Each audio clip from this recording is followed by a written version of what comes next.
Evening all, how are we all doing?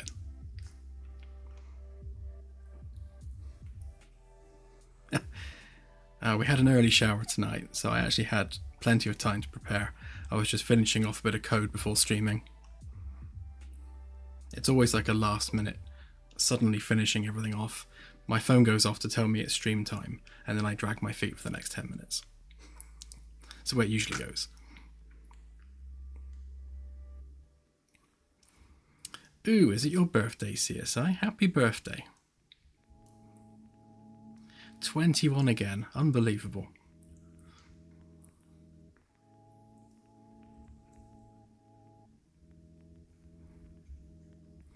So tonight we are going to be working on some stuff that I've been doing for the past couple of days since the last stream, and finishing off some of the website integration. Oh, Anasi, happy birthday for tomorrow. Wow, everyone's having birthdays. Yes, let me show you what I've been doing, and then you'll understand what it is we're doing tonight. Let's get rid of my big ugly mug. So I realized whilst doing the website integration that it would be really helpful to be able to track multiple vessels. So I went ahead and just implemented multiple save games, because I thought, why not? Let's get that done. Let's rip that plaster off and get this working. So the game now has a set index file, and what the index does is it provides a reference for all of the individual save files, which the keen eye amongst you will notice that it uses a Unix date just to make it unique.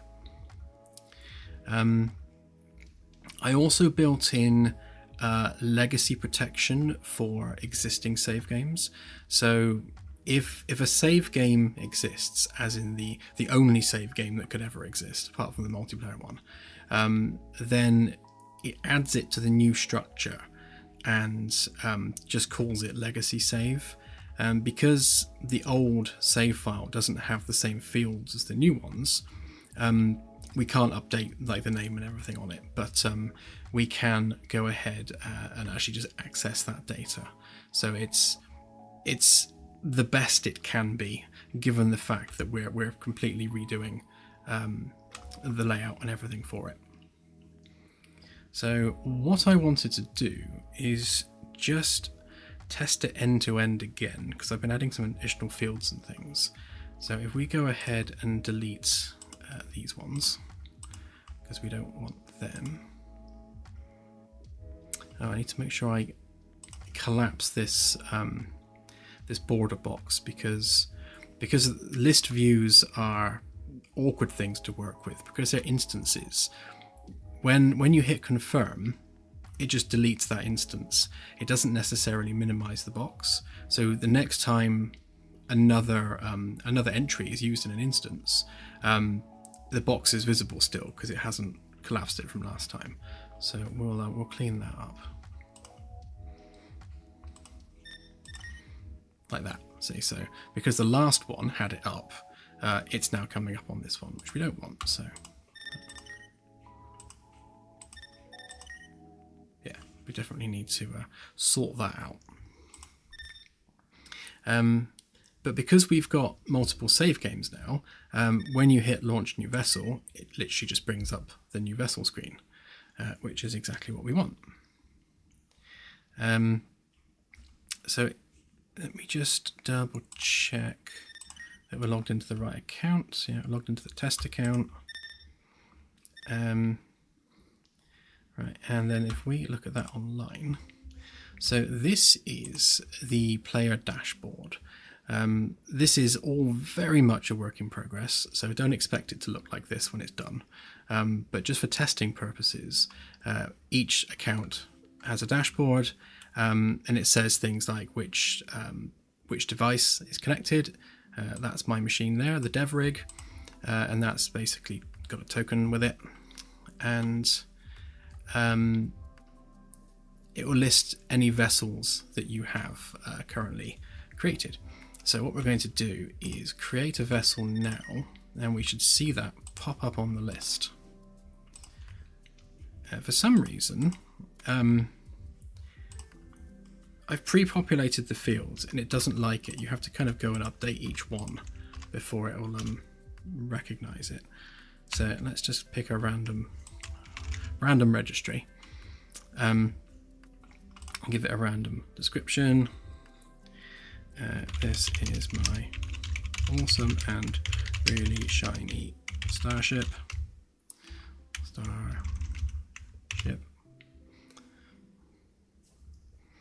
So all of these details should make their way through to the website.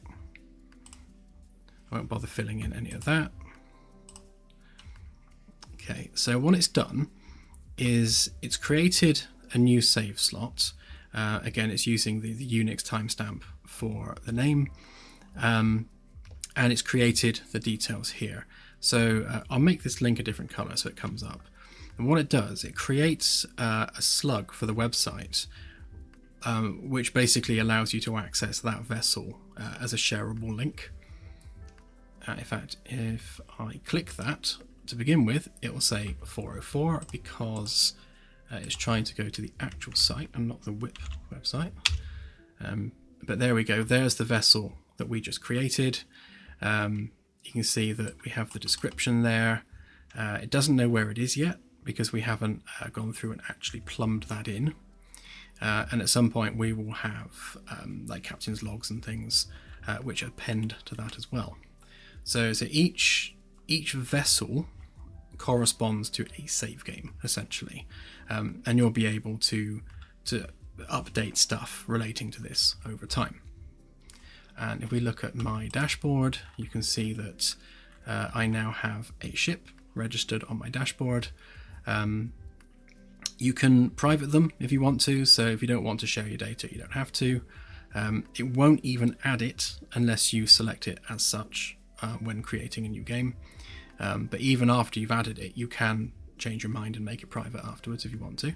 I'm going to remove the delete option from here because we want all the management done from within the game client.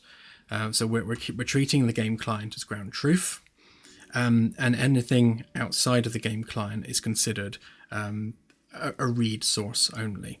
So all the updates, and if we go and look at this, so if you change the description, if you change the name, all of that has to be done in the game client, not on here. Because if we change it on here, then we have no way of updating the save file that's local to the game client. Whereas the other way round, if you do it from the game client, it can then update the website quite happily. So that save file on disk has to be the ground truth. So yeah, we'll manage it all from there.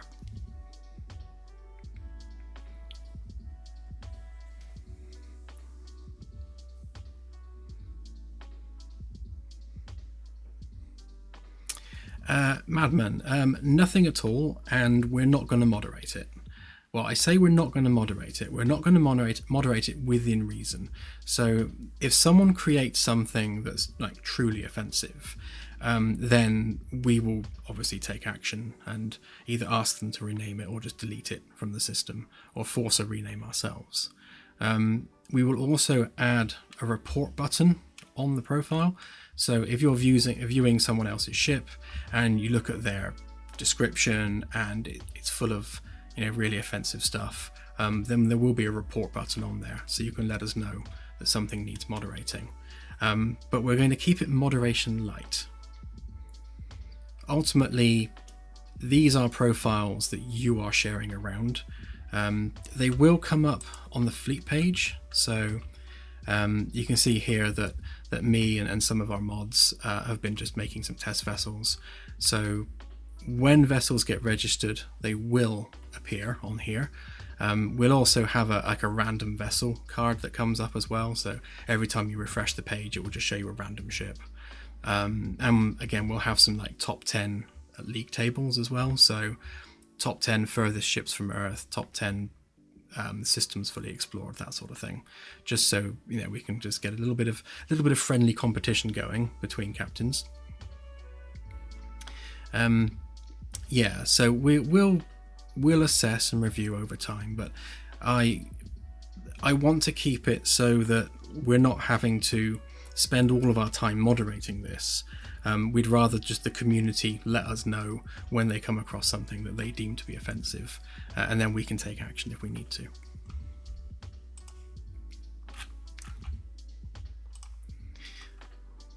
Okay, so that is all working. So what I was about to do before going on stream, I was going to test a telemetry update whereby when the ship drops out of FTL, we push an update to the website. We don't really want to do it on a timer or have it do it, say, every 1 light year as you pass through light year boundaries, because that's going to be too many updates from too many people. So we'll probably have it so every time you disengage the FTL, that will trigger an update to the website, in the same way that that's what we use as the trigger for the breadcrumb trail, which we set up on the last stream. That seems a decent line in the sand to say, right, the ship has moved somewhere, it's come out of FTL, right, now we'll update the website so everyone can see where the ship currently is. And that also means that that data is available to the game. So at some point when we have player managed organizations, you'll be able to see the location of all the other ships that are in that organization, although not in real time. So you'll see where they are in the galaxy relative to you, but they won't be moving in real time. They'll just like blip around the map as they enter and exit FTL.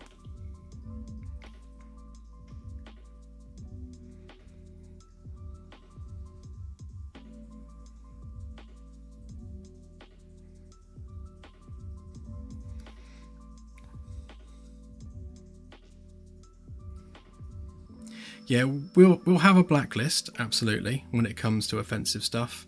So it won't be completely like moderation free.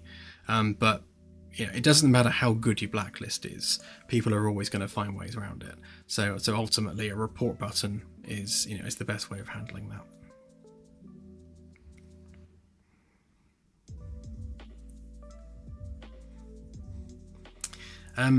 What else was I going to add to this?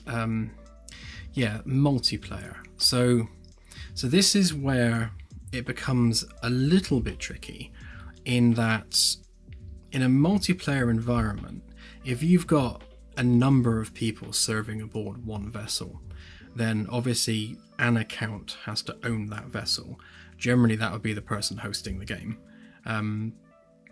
But the activities of the people who join them on that vessel aren't tracked as part of the system.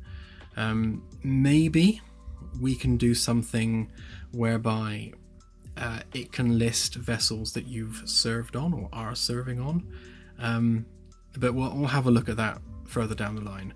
Once this is working and it's polished and it's kind of as impregnable as it possibly could be, then we'll start looking at expanding it and broadening the scope. This is basically like MMO light. It's never going to be a true MMO, but we can have MMO-like features by doing it like this way. Ultimately, it's only push updates, so we're not doing anything in real time. What else? There's a couple of points I thought it was important to make with this. And optimization-wise, I think what we'll do is we'll have like an active list of vessels. So if you're currently playing the game and you're logged in and you're active, then that profile for your vessel will be moved to an active table. So that table will only consist of players that are in game right now. So when you're updating and pulling that data, we're pulling from a very, very small subset of the total number of ships that might be registered. So we're not having to act on the entire database every single time. If you're offline, then we can have an idle table that shows ships that they're not online right now, and we can perhaps update those less frequently. So we could pull, say, every 10 minutes from that database just to see where people are, just to make sure data is kept current. And then we can have like a sleeping table. So if you haven't logged in to that particular ship in, say, 30 days, then that ship drops into just a spare table where we store all the other ships. Because I imagine most people, myself included, will probably have multiple vessels on the go.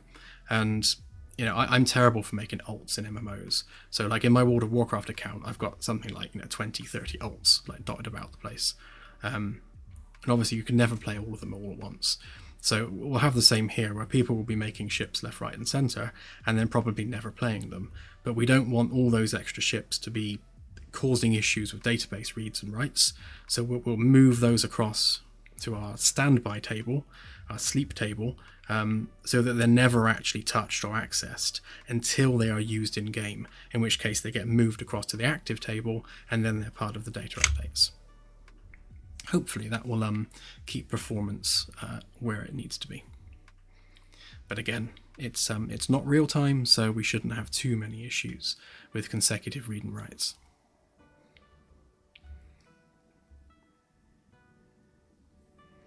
Yeah, well, we'll have a cron running on it, I expect. Just taking care of that in the background. It doesn't need to happen very often. Even once a day would do it, to be honest. So every day we just check through the database, and if anything hasn't been accessed within the past 30 days, we shelve it, and it's not considered part of the active data set.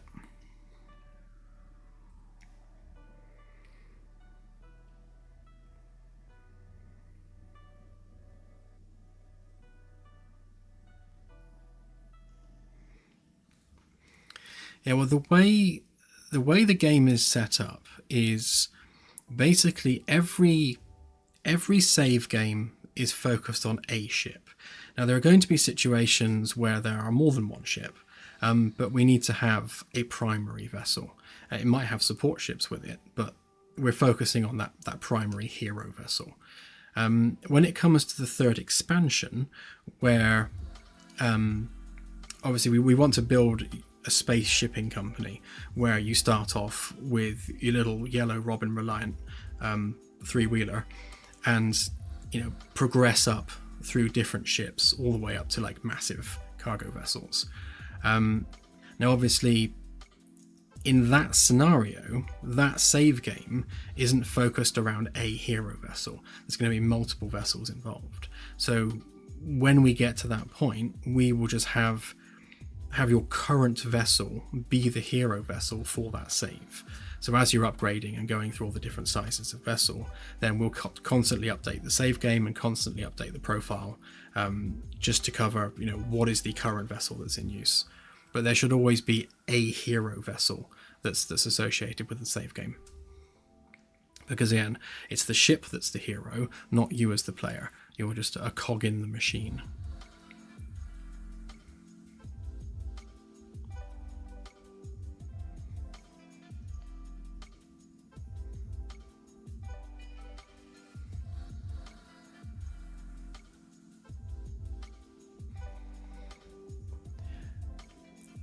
Yeah, because of the complexity involved in assembling the starships within the engine, it's probably going to be impossible to support any kind of modded ships, because it's more than just a static mesh in the world. You can't just model a starship and throw it in the game, because they're split up into literally many thousands of separate pieces, and even a single corridor segment is dozens and dozens of separate objects just in that one little bit of corridor alone.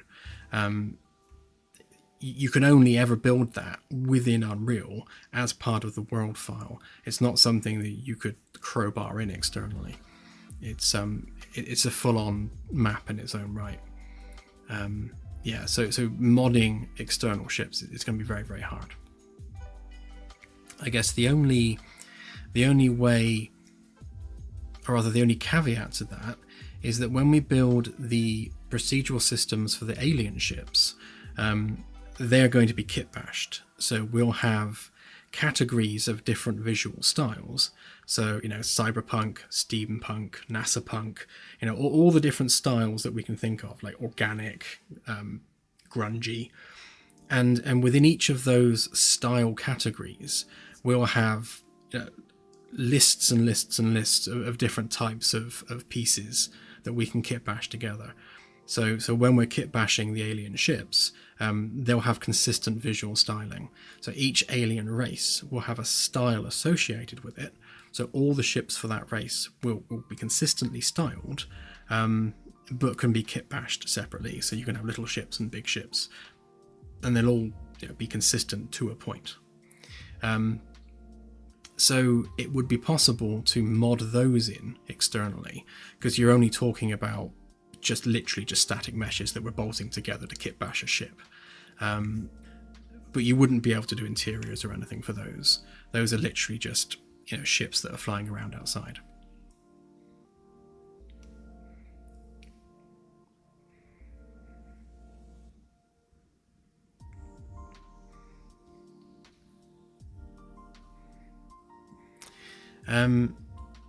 Yeah, it shouldn't matter if your ship's running 24/7 Delta.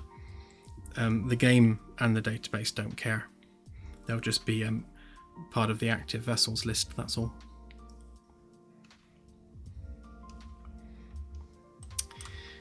Anywho, let's see if we can get this working. So, fortunately, here's some data we prepared earlier. So we've got our galactic coordinates and our local coordinates. So we can just plumb that in. What we don't have is our current vessel ID. And this is the tricky one, because obviously in order to update the website, we need to know which vessel is it in the database that we're updating. And the only way to get that is to get our game instance and get our save game from there. So yeah, this is going to be an awkward one, and I'm still fine-tuning how this works. So we just cast to that, get save file. So when we load the game, we update game instance with the physical file on disk that we are associating with this. And then what we can do is we can load game from slot. So assuming that we are successfully writing the correct file name, we can then load that game, cast to that. Now it says single player, but this struct is also used for multiplayer. The list of save games is going to be both multiplayer and single player all at once. There is no reason really to distinguish between the two. The only difference in multiplayer is you're opening it up for external connections for people to join you. That's it. That's literally the only difference. So we'll use a shared save structure. So if you have a ship you use in multiplayer, you could on a day decide just to use it in single player, and then the next day play that in multiplayer again. There's no reason why we can't do that, so we'll have it that way. What am I looking for? Get single player save, and then break single player save. And then we grab our ship customizations. There's a lot of stuff that we got to dig through to get to the value we want. Break that struct, and buried away, all the way there, we've got our fleet registry ID. So we grab our save file from the game instance, we actually load that from disk, and then we scroll our way down through to our fleet registry ID, and then that is the vessel that we are updating. Now all of this is set when you start the game. So the order of operation with this is that you create a new save game, and then before that's finalized, it speaks to the website if you've opted in for data sharing, and then it replies back with the ID based on basically the next row in the database that's available, and that becomes your globally unique ship ID on the database. So at no point is this number ever exposed in any way for the client to access. So there shouldn't be any scenario whereby the wrong ship gets updated, or someone maliciously tries to inject data into someone else's ship. I shall make sure that we do our due diligence on that, and make sure that it's hardened as much as possible, because that would be the vulnerability, is being able to access someone else's fleet ID. We're probably we do track on the website which account it's linked to as well. So I think on the website end, we will just double check that the request is coming in from the correct account. So if you're trying to set an ID outside of your account, it will just refuse the connection. That's probably about as safe as we can make it.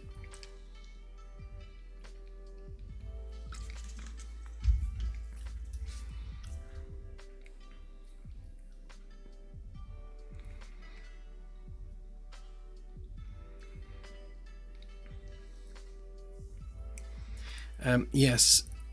So, Anasi, the interiors of alien ships, yes, are going to be completely separate from their exterior, but that only applies to the procedurally generated alien races. The handcrafted alien races will have ships with consistent one-to-one interiors. So those are ships that you can board in a proper way and also fly. So you could use them as your ship. So something we want to do going forward is, as we bring out expansions, we'll be fleshing out these handcrafted races, and we'll be building their fleets and building their ships, and those will be things that you can play on as a game. Whereas the procedural alien races, they're meant to be, to use the terminology I always use, the alien of the week. Those are alien races that you encounter out there in the galaxy. You might interact with them for an hour or so, but then you might never visit their system ever again in the entirety of your playtime. So those are just going to be procedurally generated. Derelict ships, derelict stations, they're all going to have procedural interiors, for the simple reason that, like, something the size of the Magellan is already very, very heavy to load and to store in memory. So if we're rendering an entire space station, which could be, in orders of magnitude larger than the Magellan, we have to generate the interior on the fly. So as you're exploring around all the rooms and corridors, it's building the ship as you go. Obviously, we'll have some outer bounds on that, so that the inside is never larger than the outside, but the two are entirely separate things.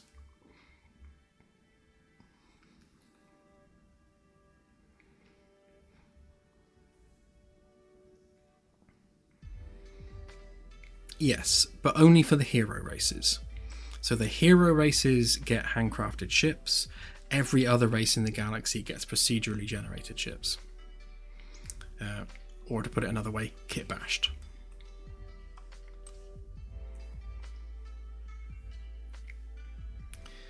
Right.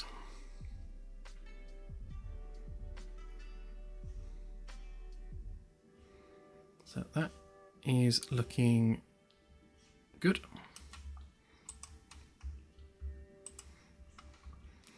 It's going to be awkward to test this, because obviously when we are loading the game from the menu, it has to go through the full game loading sequence. So I'll have to set this on my test map on the game instance. In fact, let's give that a quick try a minute. So if we go to our test map,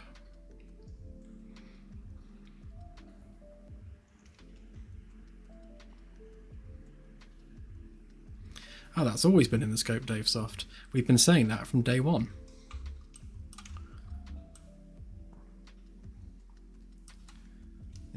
Ships will always have procedural interiors, and the whole idea was to make Diablo-like dungeons, essentially. So alien derelicts and alien stations are going to be themed like Diablo dungeons. So if you've ever played the Diablo series, you have always unique and different layouts, but from established tile sets.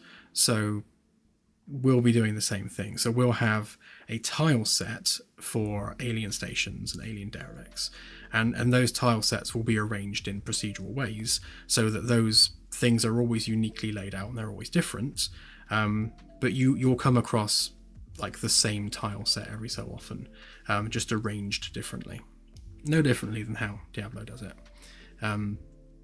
But that's the only way that we can produce like that kind of thing on scale. Like, we've got an entire galaxy to flesh out with stuff, so doing it procedurally in that manner is the only way that that's feasible, simply because of how much of it there needs to be.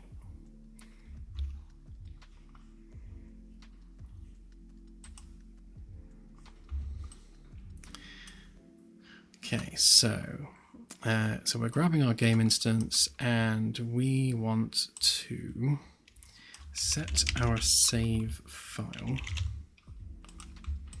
so that when it starts, it's loading from the correct save file, which it should have somewhere.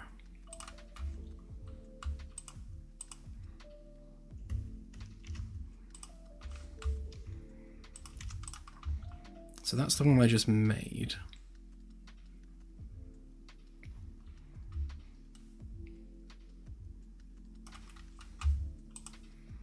Let's see whether this works. So right now, our last known position is unknown. So once we enter the game and turn off the FTL drive, it should update the website. No differently than it does the breadcrumb trail.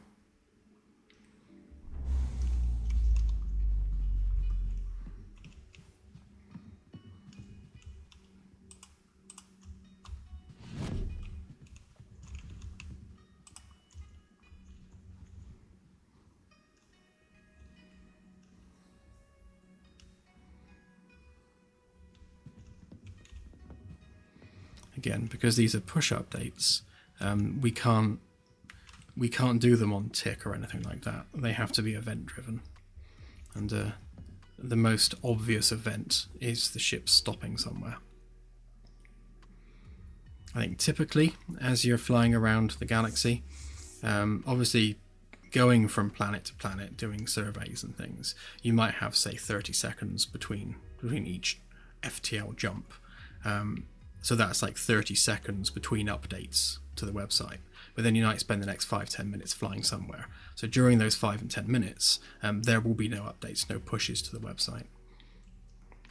We just need to make sure we keep that data overhead as small as possible. Did I break the FTL? No, there we go.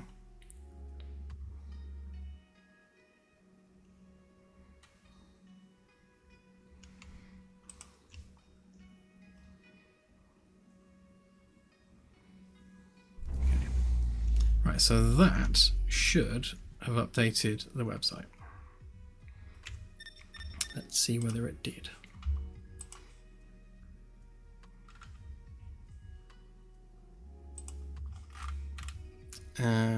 Sort of, I think is the answer.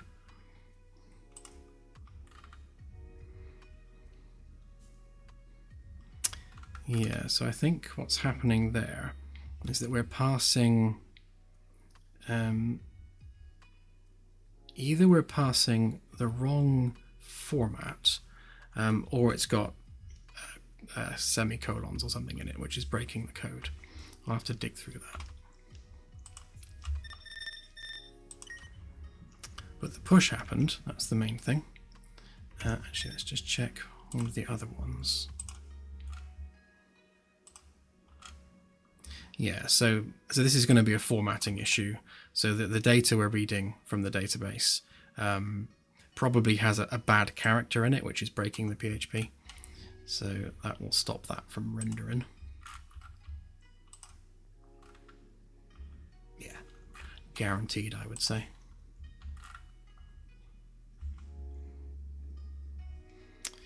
I'm just going to hop on to the database here on the other window.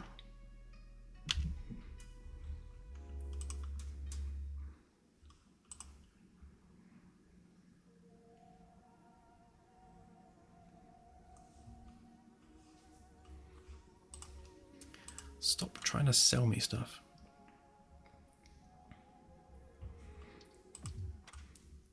I'm using Ionos for the website hosting, and it's decent enough and it's fast, but like browsing their back end, you just get like advert after advert for their services. Like, I'm already a customer. Stop trying to sell me stuff.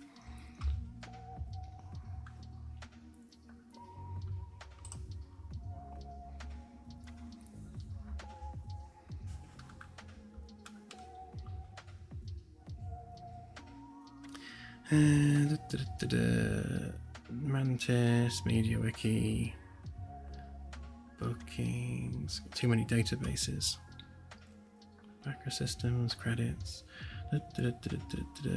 website, there we go.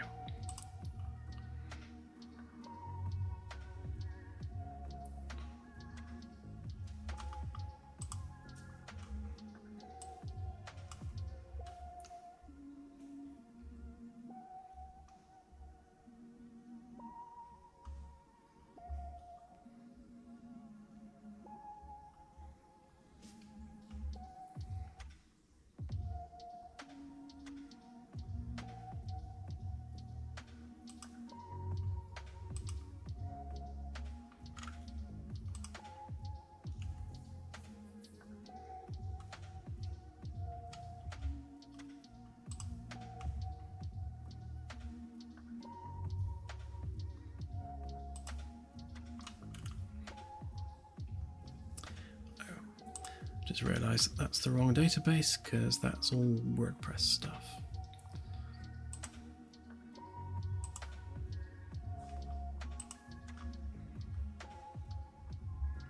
So I would show you what I'm doing, but there are things like passwords exposed, so I can't show it on stream.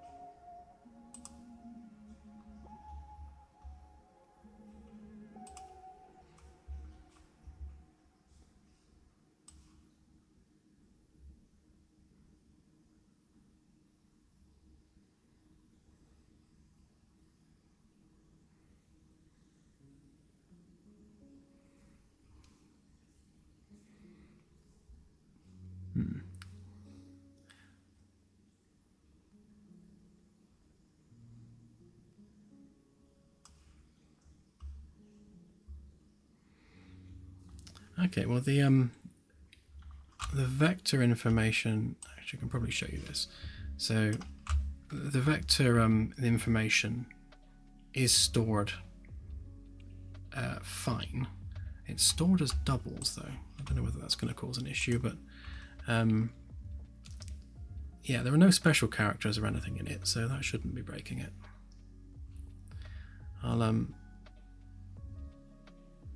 I shall dig through that later.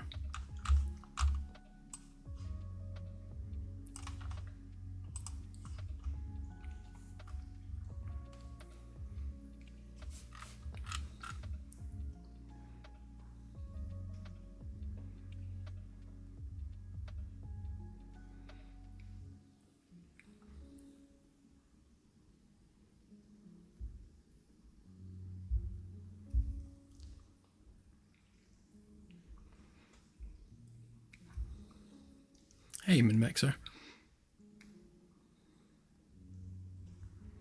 Yeah, I mean, we could do from a role play and giving the player something to do, and it would be good to flag it in game somehow. But I think from a functionality perspective, especially when we have player managed organizations, you're going to want those ships to be updating consistently, not relying on a player to press a button, because ultimately they'll probably forget most of the time. But in terms of how that's reported in game, then we can certainly add some roleplay to it and have a data link to Earth being broadcast every time we update the website. I mean, that's a good way of both flagging that it's happened and having a bit of roleplay happening in game.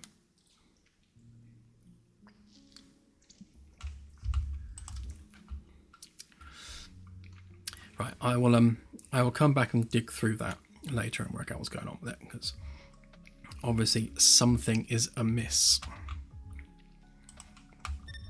But we have other things that we need to sort out. So we need to make sure that two different save games are both loading consistently in different locations. So if we take this particular save game to, I don't know, Barnard Star, for example, let's just send the ship over there. And then we create a brand new game. Then we need to make sure that this game loads in at Barnard Star still, and then the other game that we freshly made starts at Earth.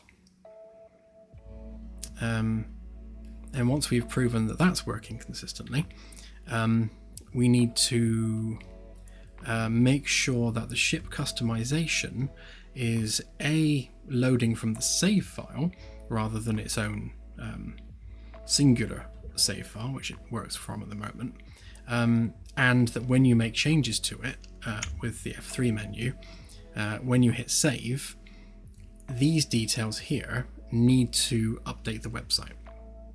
So we just need to make sure that we have those changes updatable, and we also need to make sure that we split the registry into prefix and registry number. So the prefix field needs to be separate because we're storing all four of those separately on the website, for the reason that the prefix and the registry, when combined, form a unique reference that there can only be one of. So you're going to have any combination of that and any combination of that, but combined there can only be one of them.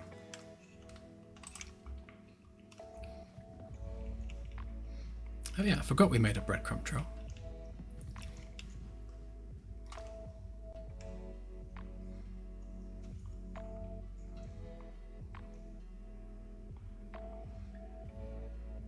Yeah, true, AJ, true.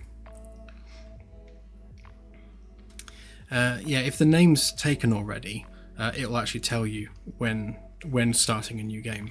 So it does that check live per keystroke. So every time the text field changes, it'll quickly check to see whether or not the name is taken already. Well, not the name. We don't care about names being duplicated. We just don't want any duplicate registry numbers.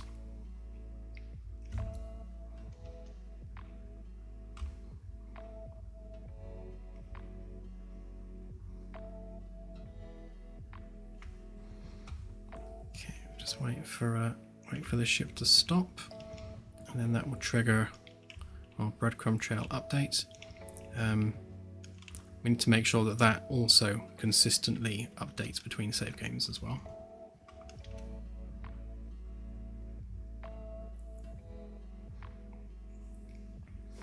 Yeah, so a couple of them we will blacklist. So things like NCC 1701 will blacklist it, but only for a shared vessel. If you're doing it locally and not sharing it online, then you can have whatever you want, including duplicates if you want. So you could have like a dozen 1701s if you wanted to, just not on the portal. So on the portal it must be unique. Right, so that should now have saved. We'll give it a few more seconds for the save to happen.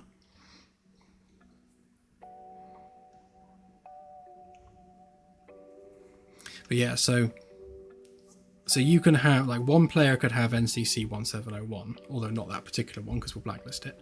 Someone else could have NCC 1702, someone else could have NCC 1703, or someone could have ABC 1701 and then XYZ 1701.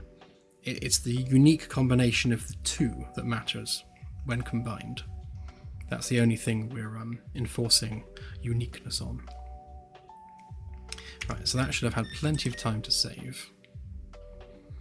So on disk then,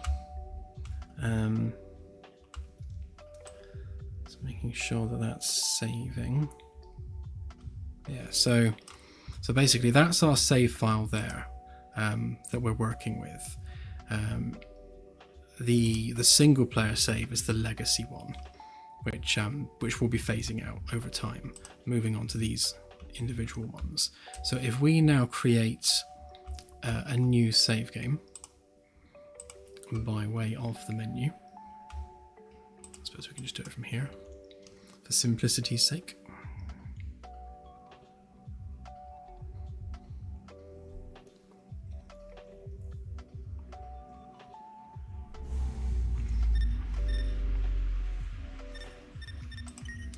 Yeah, I mean, to be perfectly honest with you, there's probably no reason why we would have to block something like NCC 1701. I mean, it's really just a just in case blacklisting, but it's probably not even needed. Ultimately, it's a player who's chosen that, whoever gets there first. It's not something that we have specifically done, so I don't see it being a problem. What am I doing? New vessel, right? So yeah, so that's the one that we were just looking at. Just going to check the file name matches. 1927. Yeah, so that's the one we were just on. So if we make a new one, and we'll call this one the Magellan 2. 4812.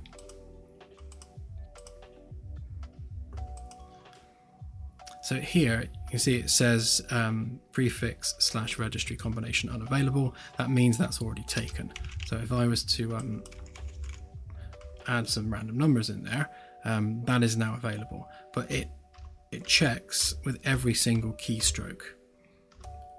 So that's available, that's not available, that's not available, that is available. So it's an instant check. So it's it should be easy enough to find one that matches. Another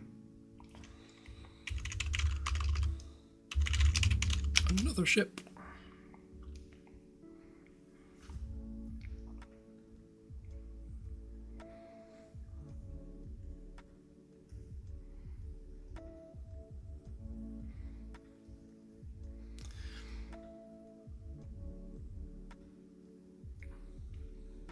Yeah, fair point. I'll have a look at that.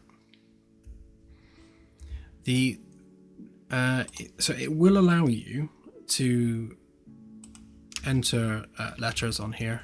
So the only combination that works on the website side is it will accept dashes and it will accept letters, and it will enforce uppercase. So you can have, but you can't do like special characters. It won't allow you to do those. So you can only do numbers, dashes, or alphabet in the registry number. The prefix code, it will only allow letters, no special characters, no numbers. So you couldn't do that as a prefix code. Obviously right now on the client, this is not being enforced. So I'll make sure that we enforce that in the background as well. Although, yeah, so you can see there that it's not allowing it because there are numbers in it. Does it do it there as well? Yeah, so it is blocking that. But yeah, I'll make it so that you physically can't type in numbers in that box, and that will solve that. Right, so that's gone ahead and created the save slot, which has created that file. And just to verify, yeah, so we have that file now. Which one was it? 593, that one. So we've just made that file. We've got our ship ID to link us to the database. We've got our profile page and all that stuff. So I won't go ahead and acknowledge that because it will start loading the game and it takes forever from the editor. So what we'll do instead is we will go to our persistent level and we will change it here. And for simplicity's sake, so we can switch between them back and forth, I shall pop it in there.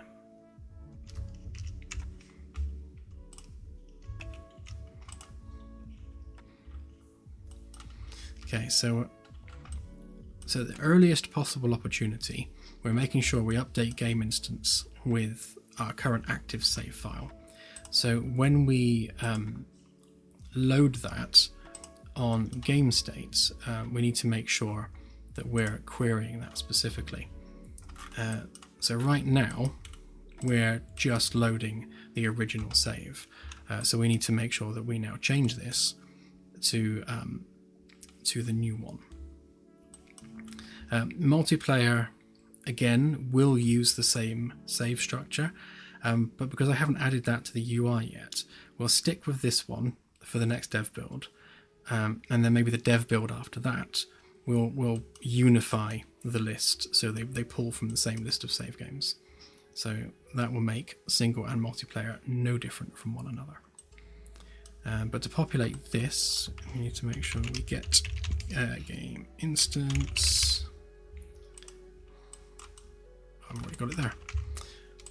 Handy. Get save file. Oops. Go away. Okay. So just ensuring that we are loading the correct save file, and that we are populating this before game state has a chance to load. So that should sort all of those bits out, including our breadcrumb trail that we added on the last stream. That can stay just as the multiplayer one for now. And then when saving, we need to do the same thing. So we are saving game to slot. So we need to make sure that we're saving it to the correct slot, which actually on our last test it wouldn't have done because we didn't have that changed. So that would have been updating our previous save. So we'll leave that one as multiplayer. That can stay as is. Okay, there's a few places where we are loading from disk, and I've tried to limit that as much as possible. So we only do it once when the game's loading, and then we populate all the various variables on game state, and then the game accesses those variables from game state as needed. But yeah, I will check because I think we were doing it from on here as well. So when we were starting, yeah, we were doing it there. So same thing, we just need to make sure that we get the correct save file so that we're loading in to the correct place. Multiplayer save can stay as is. So there's probably a few cases where we're doing this and I have neglected to remember where, but we'll find them as we go.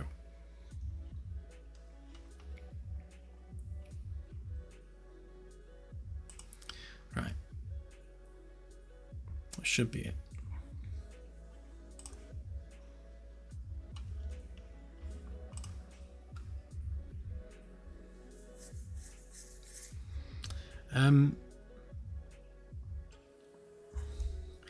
Back button. Yeah, so on the acknowledge page, I was considering a back button, but the issue is at that point it's already created the save game and it's already created the online profile. If you press back and then you go forwards again, it will create another save game and another, well, it will fail to create an online profile because you've already got those details on there already. So having a back button on the acknowledge screen would cause all kinds of issues.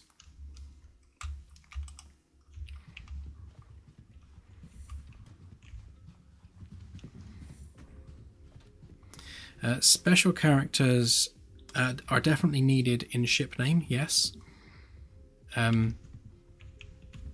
Yeah, definitely. There's a lot of European languages which use like umlauts and stuff, so we definitely need accents and special characters for names, just not in the registry.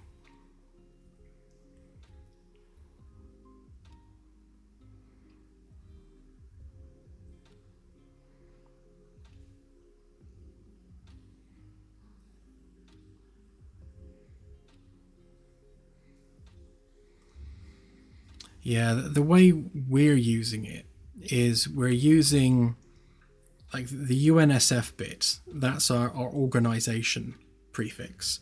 So when we open up player organizations, there's going to have to be a mad rush for people to register their prefix codes, because those prefix codes will be unique. Obviously, UNSF will be available for anyone to use, but if someone wants to register a specific organization with a specific prefix code, then they've essentially reserved that. And when it comes to the ship prefix for the registry number, that's supposed to denote the class of vessel. So in the case of the Magellan class, that's XCS, which is experimental class ship, because it's an experimental class. The production version would be ECS, which is explorer class ship. And we'll have things like destroyer class and carrier class. So all the different classes of vessel will have a prefix code for the registry number, and that's how we differentiate between the two. Right, yeah, so this one can go to Wolf 359. And then the other one can go to Barnard Star. I will cheat our way over just to speed the process up. Why didn't that create a trail? I should have created a trail. Perhaps it'll appear once we stop.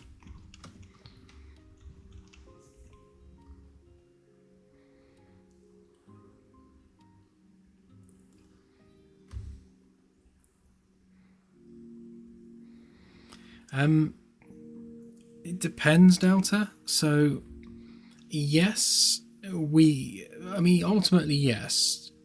If you're off on the planet somewhere and you kind of alt F4 the game, then it saves every 10 seconds or so. So the last save that it did would have been you on the planet. So we need to make sure that when you load in, that's where you are. On the ship, it'll be slightly different. I think for multiplayer, if you're rejoining a multiplayer game that you've previously been in, you'll appear in whatever crew quarters was assigned to you. If that assignment has changed at any point, then you'll just appear in the shuttle bay. If you are the server owner, the server host, then you'll just appear where you were last. Or we simply make it that in multiplayer, you always spawn in your quarters, if you've got one. Whereas in single player, you'll spawn wherever you were last, just to keep it easier to manage. Because otherwise we'd have to be tracking the location of every player that's ever joined your game, which would be a lot of overhead to track. So that kind of thing is best left for single player.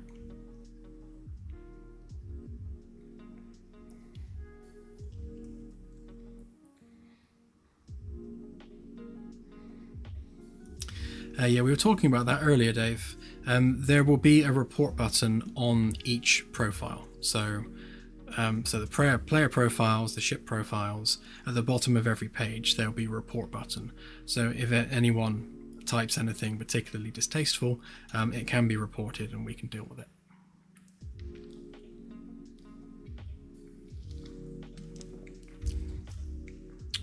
Also, because I was having this conversation with Claire yesterday, at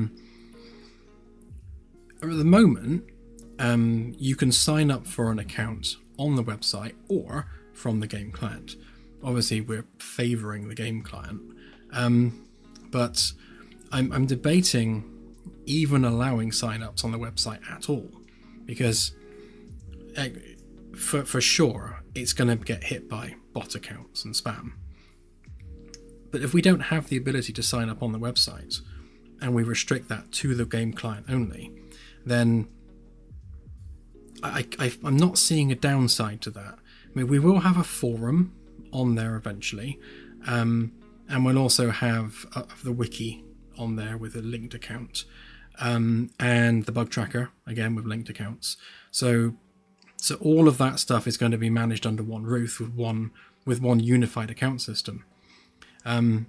So there are things which can be used outside of the game, like the bug tracker, like the forum, but I can't think of any reason you'd want to be using that website unless you were some way involved with the game, and in which case you will have loaded up the game client. So yeah, given that the game client is free and the account system is free, there's no gating there really.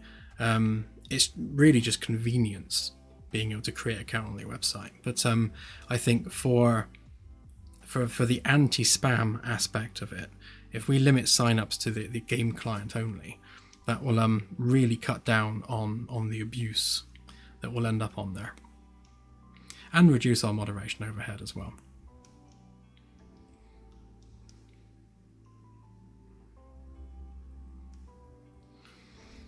Yeah, exactly. I mean, it's easy enough for a bot to go trawling through websites, creating accounts and spamming whatever they spam.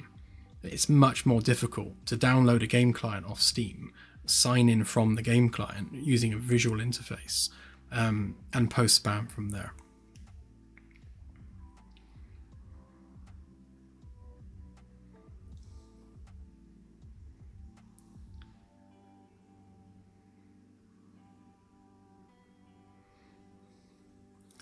Yeah, so everything that is a deliverable will be managed from the websites. But yeah, it's so quick and easy to sign up an account from the client, that the client that you would have anyway. And again, I don't think, other than the edge case that Kaji mentioned, that someone might be interested in the game and don't know whether they should try it out or not. Ultimately, it's free, so there's nothing stopping them just downloading the client if they want to get involved. I don't know, actually, Anasi. I mean, in a typical corporate game dev environment, you would have an account system be enforced. I can think of many launchers and account systems which are rammed down people's throats without any option. Which is why we want to keep it optional. So by having sign-ups through the game client be easy, accessible, no fuss involved, and just immediately there, and again optional, it means that we're taking all of the hassle out of it. So if players want to be part of the community and share their exploits with everyone else, then the facility is there to do that right there in the game client. They don't need to go to the website if they don't want to. The only reason really you need to go to the website is just to look at other people's profiles. Everything else is just managed in game. So the more we can do in game, in the game client, the better. Because ultimately that's where players should be. And we want people in the game playing the game, not sitting on a website outside of the game. So that the less often you have to leave the game client, the better. Okay, we are there. I don't know why we didn't make a breadcrumb trail, but we are there at least. I suppose we'll let's just go to a random planet while we're here. You'll do.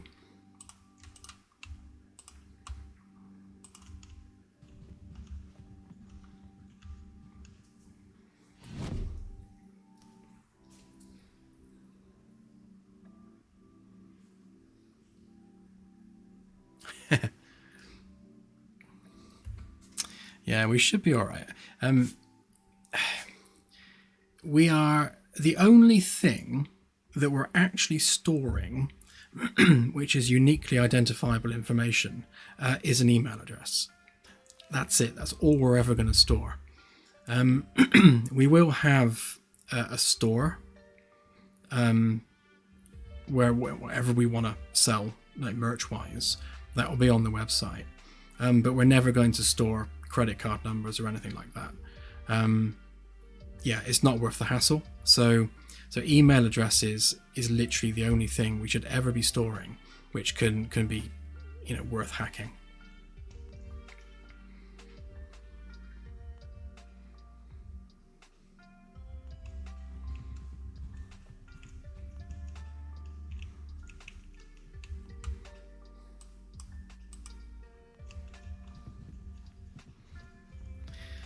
Yeah, I guess the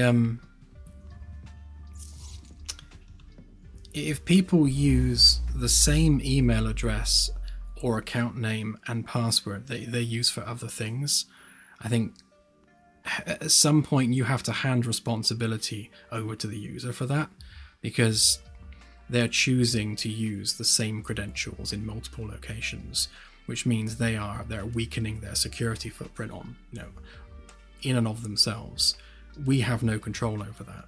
So that the best we can do is harden the back end that we have, and store the absolute barest minimum amount of stuff that we need in order for the website to work.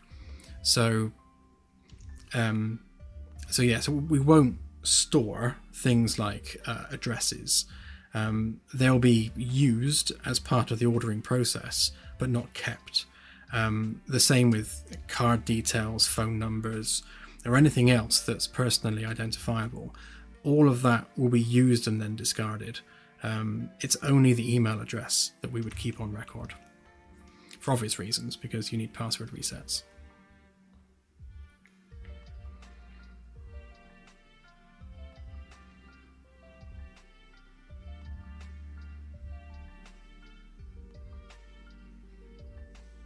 Yeah.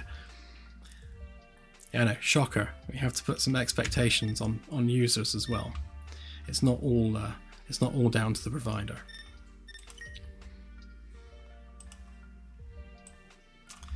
Okay. So if that all went to plan, then this game should not be in Barnard Star, or 359 rather. It should be either at Earth or somewhere in between.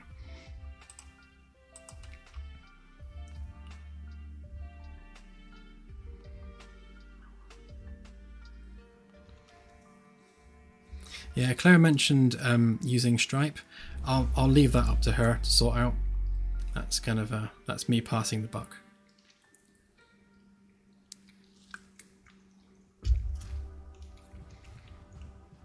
We also don't have any merch to sell yet, so that's something that needs sorting out at some point.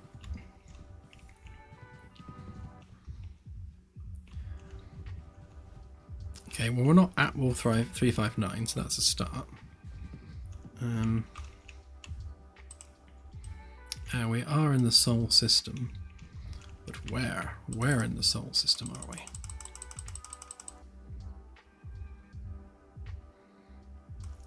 We are there in the middle of nowhere. Okay, fair enough. Right, let's go off to Barnard Star then for this one, and we'll pick that planet there.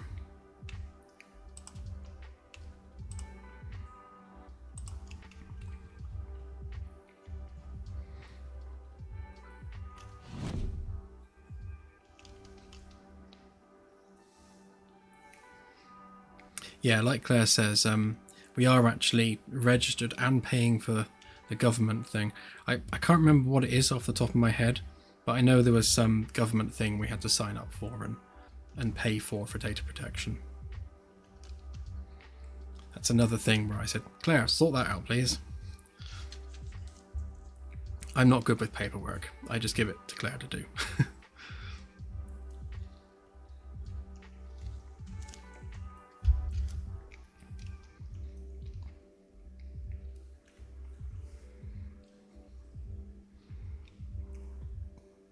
That's the one. Yeah, it's mandatory. If you store any kind of information for a customer, you have to be registered and paying the fee. As a business, obviously.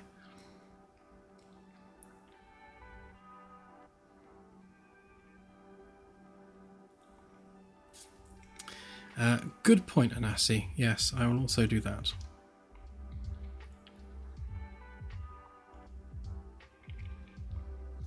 I can't remember off the top of my head whether that was part of the save file or not. If it's not, I shall make it so.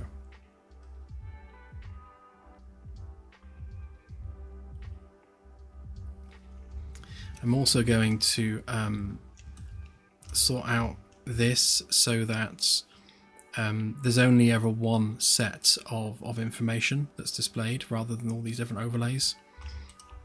And also like all the names of everything, we will make sure that they only show up when we want them to. So if you're like way outside the system, we don't need like 20 names all piled on top of each other. Plus you don't get to see the cool view of all the planets as you approach.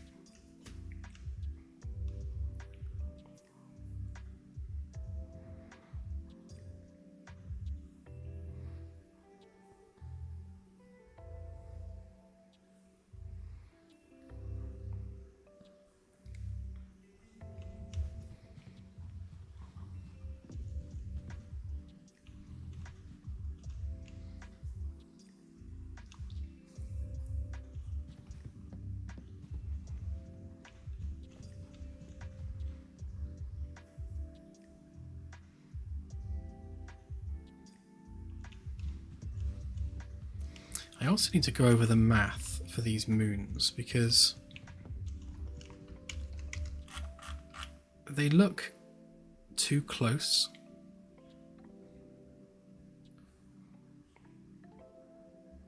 I mean, they are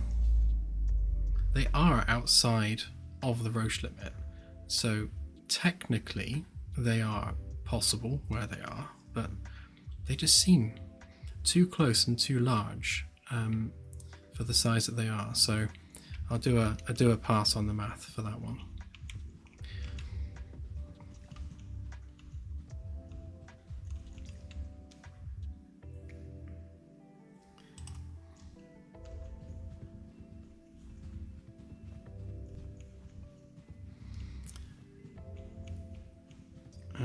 Okay, so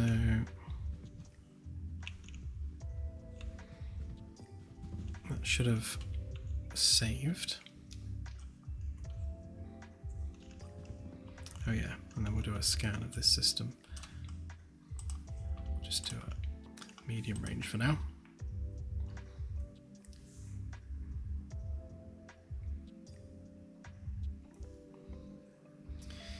The moon sizes are anywhere from because these are regular moons, that we're not doing irregular moons yet, only doing regular moons. They are everywhere from about 400 kilometers in radius, which is hydrostatic equilibrium. Difficult to say. Hydrostatic equilibrium. That's where they can self-sphericalize under their own gravity. So everywhere from there up to when we're capping it at half the radius of the planet, of the parent body. So you won't find any moons that are larger than half the size of the planet, essentially. And that's capped. I think we capped that around 2,000 kilometers. Although they can, actually no, about 5,000, I think it was. Can't remember now. Because for things like gas giants, you could quite easily have an Earth-sized moon around a gas giant because they're such massive objects. But we can't have half the radius of the gas giant as an upper limit for a moon, because then you'd have a gas giant orbiting a gas giant, and that would probably go badly. And I'm not sure the Roche limits would line up within the Hill sphere of that anyway, because it'd probably just form a binary object at that point. So yeah, there's various aspects of the math and edge cases that we need to make sure that we are definitely covered for. Okay, so on this save, Barnard Star is 67% explored. So let's go and load the other save and make sure that everything is as we expect it to be.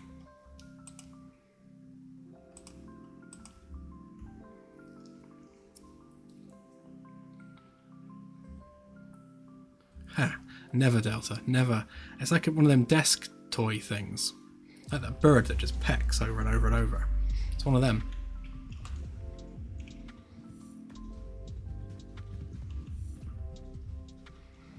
Okay, so we're around a different planet, which is where we were, so this is looking promising. Just stare at its beauty. Just rocking back and forth for all of eternity.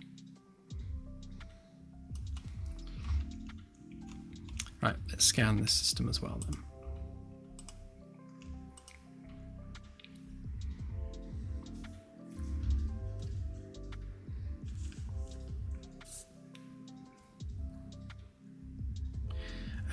Yes, Dave Soft. The planets are all one-to-one.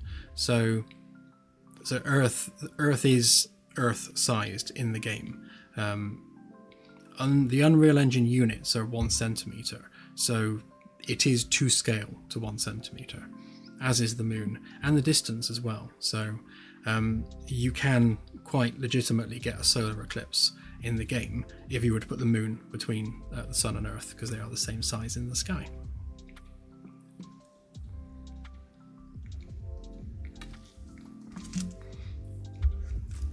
Although not right now, because the orbit's going around the wrong way. But that aside.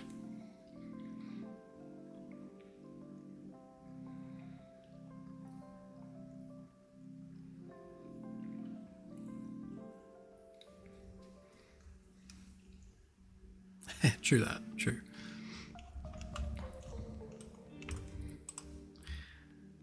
Okay, so importantly, Wolf 359 is 67% explored, and Barnard Star is 0.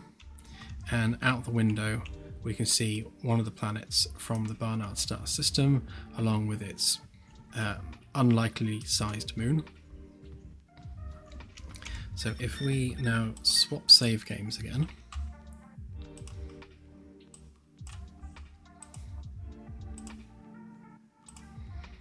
now we should be in the Barnard Star system, and that should be scanned, and Wolf 359 should not be. And we should have an atmospheric terrestrial world in front of us, which we do. Okay, so we're in the right system, it's the right planet, and Barnard Star is explored, and Wolf 359 is not. So yes, so the save games are definitely storing their own data, including scans, which is good to see. Slightly concerned at the lack of a breadcrumb trail.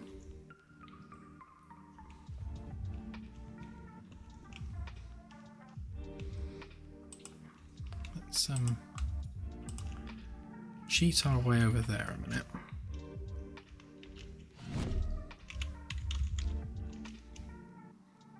Okay, we do have one. I think it wasn't storing the first one at Sol for some reason.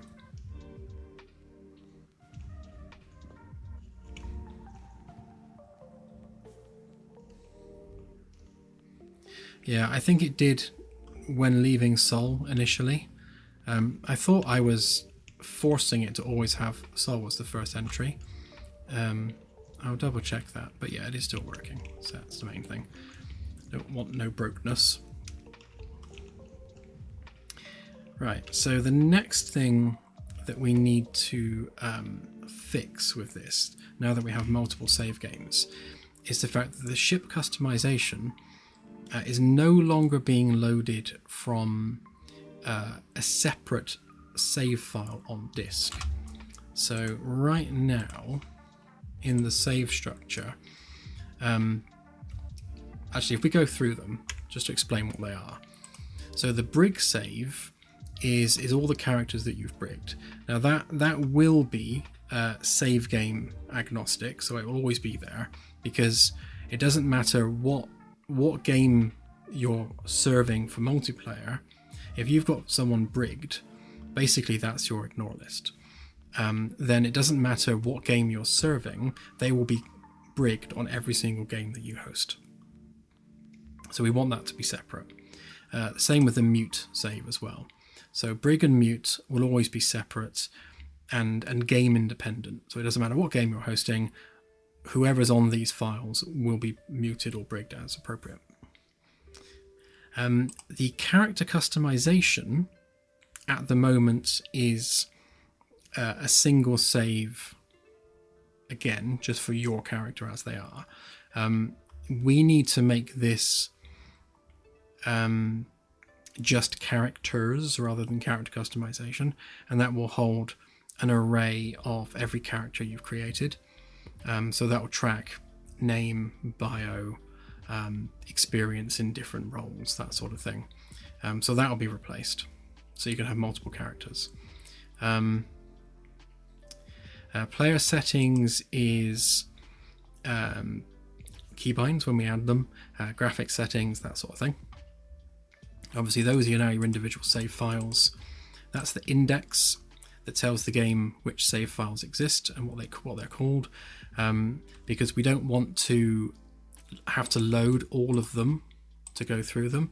And you'll notice that like the save index is only 5 kilobytes, but this save here is already up to 33 kilobytes because we've flown around and scanned some stuff, and the same with this one. So if you imagine dozens of these, especially when you've been playing them for a long time, they could be multiple megabytes in size versus a 5 kilobyte index file. So that's why we're doing that. And the ship customization all comes from here. We're phasing this out now so that there will be a version of this in each of the save files, because again we are now leaning in on making the ship the hero, so that the ship details, the ship configuration should be unique to the save game, because that's the vessel you've created, that's the one you're flying for that save. Yeah, so we'll delete that eventually and just have it in here. But everything in the game is currently reading from this file, and we need to now tell it to read from these files instead. I.e. this. Oh yeah, and add the prefix on there as well. So I guess we'll start with that one. We've already created 2 ships with 2 different names, so we'll see whether or not we can successfully read that.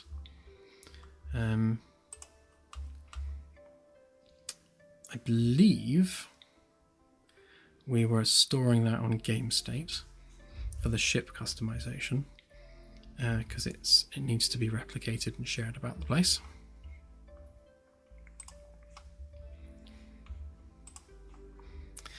Oh, no worries, MinMaxer. Have a good one.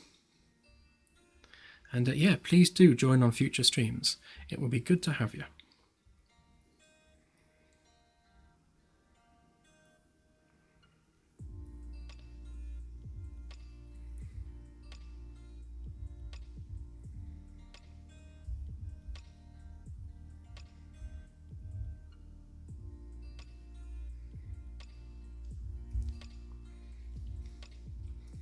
Yeah, we want to keep the brig separate. So the brig isn't there for roleplay purposes or anything like that. It's literally there as an anti-griefing tool. So if you have a player which is causing issues, then you can add them to your brig file and they will be brigged on whatever game you host. Because what you don't want is to host another game and then have that same troll turn up and cause problems. By brigging them in one game, it means you're then safe from their hassle in every game you host. So we want to keep that separate. It's there for people's sanity. It's not there for roleplay. Brigging people roleplay-wise will have a different way of handling that is game-specific and in-universe and not via a menu that you press.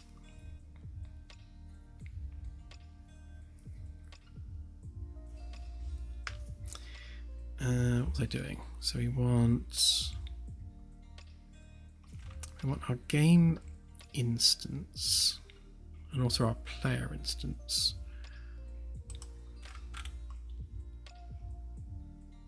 Sorry, player state. Right, so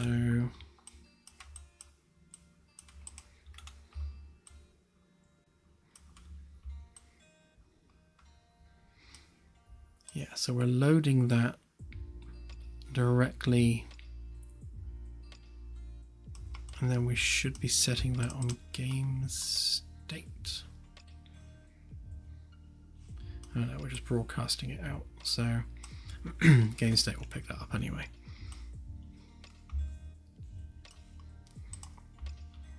I went through a lot of internal debate as to whether or not ship customization should be managed from player state or game state.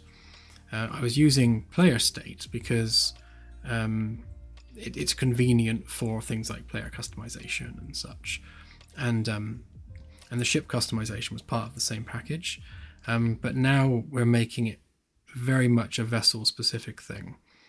I think I'll move this over to game state and manage it from there, but it can stay here for now. Yeah, because every time we update it, we're just broadcasting it out using our global events.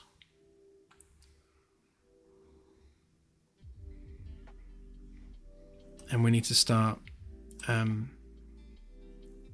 setting these values inside the save game struct as opposed to storing it separately as ship customization, which does get managed from game state.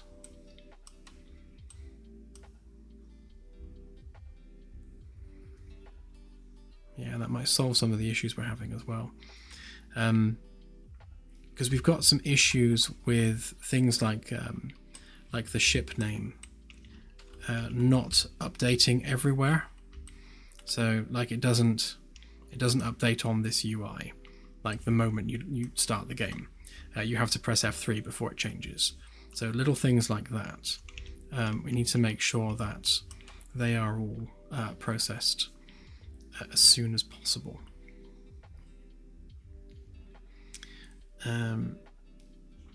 So yeah, on that note, let's get rid of a bunch of all this stuff.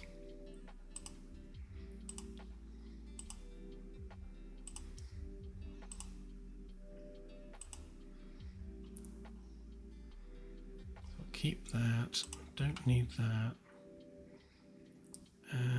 don't need that one.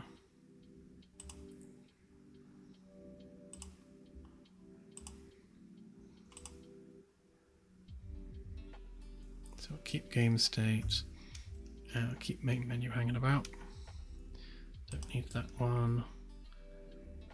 Yeah, and we will need player controller. Close the tutorial stuff for now. Shall work more on that tomorrow, I expect.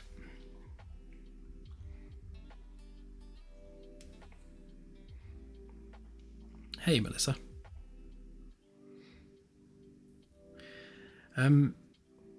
Yeah, so F3 allows you to change the carpet colors, the wall colors, the lighting colors, the name of the ship, and all that sort of stuff. You don't have to. It's just if you want to change it up, you can. If you'd rather have wooden floors rather than carpeted, then you press F3 to change it.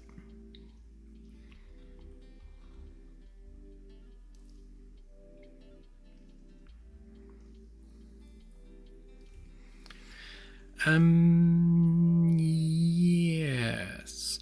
I say yes tentatively, because it depends on at what point. But if we're loading it into the game instance, then that persists between level loads.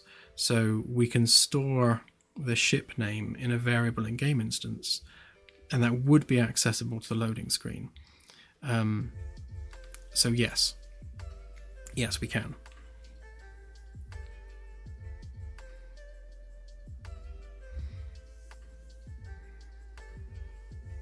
And it's not a bad shout, to be honest, because we want players to feel like emotionally invested in their ships. It's your home among the stars. It's your mobile base of operations. There should be some emotional investment in having the feels for your ship. Once you've tailored it to your spec and you've decorated it the way you want it decorated, there should be some emotional attachment to it. So celebrating that by having its name on the loading screen is definitely the way to go with it. That's why we have like the ship name on the carpet and the ship name on the UIs, because we want players to feel that it's their ship. So even though everyone's flying the same class of ship at the moment, at least you can customize it to your spec.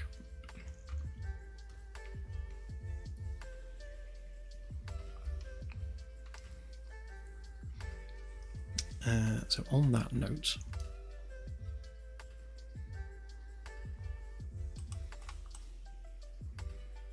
I'm hoping through doing this we can fix a bunch of bugs while we're at it, and it's always good when bugs magically fix themselves.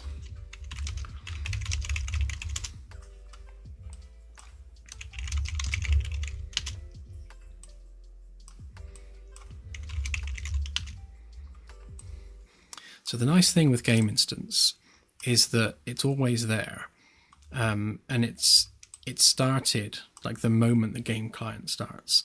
So anything that you set on game instance is always available to you. So tracking the name of your save file makes life much easier.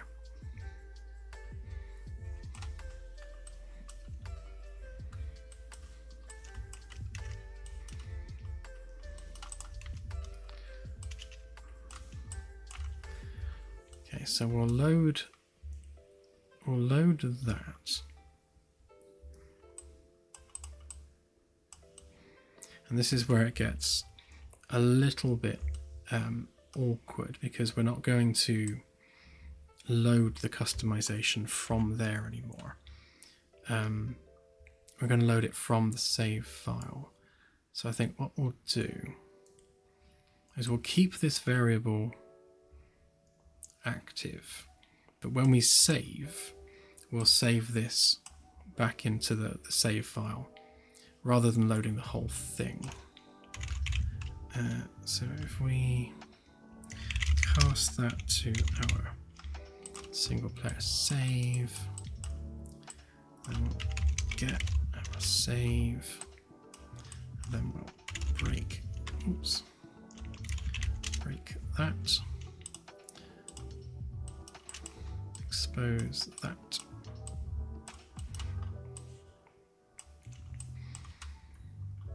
Okay, so we're loading in that instead. See, that can stay fine as the default. So that the beauty of the new system is that before you could start a game and it wouldn't have created a save file yet. So it wouldn't actually start saving until the save tick starts ticking.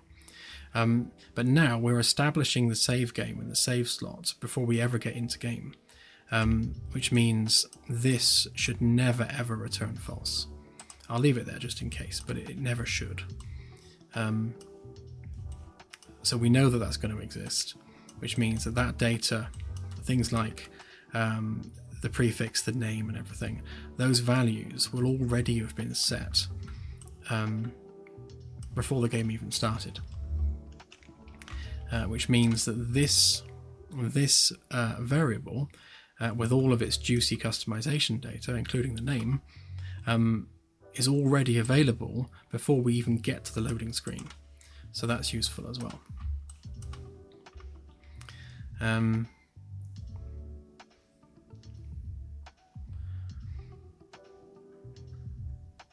one caveat to this is obviously we're firing this on begin play, and this will fire long before before we even initiate a level load. So we kind of need to trigger this action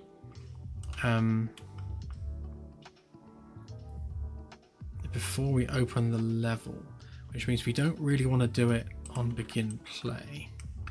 We want to do that as a triggered event.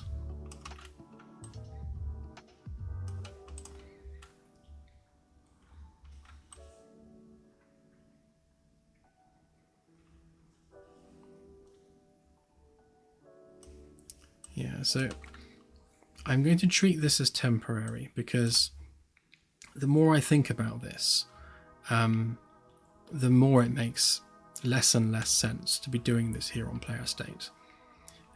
Handling all of this customization stuff from the main load that happens on game state. So when the game state hits a certain point, it loads all of the game data and stashes it away in its various variables. And that also sends out a broadcast to let the game know that the save file has been loaded. So if you need that data for anything, it is now available. So this is the right place to be doing that. But this doesn't fire until a few ticks down the line, from what I recall.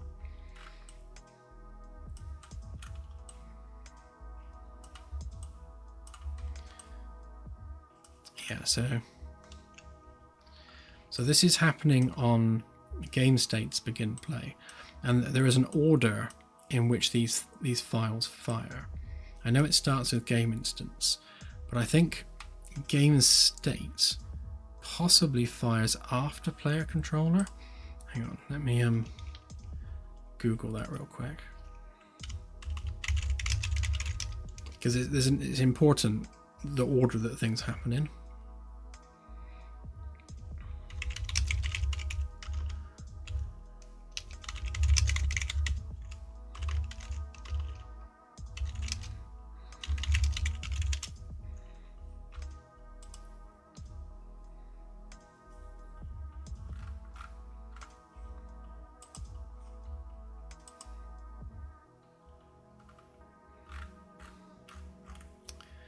It would be nice if someone had made a nice simple list.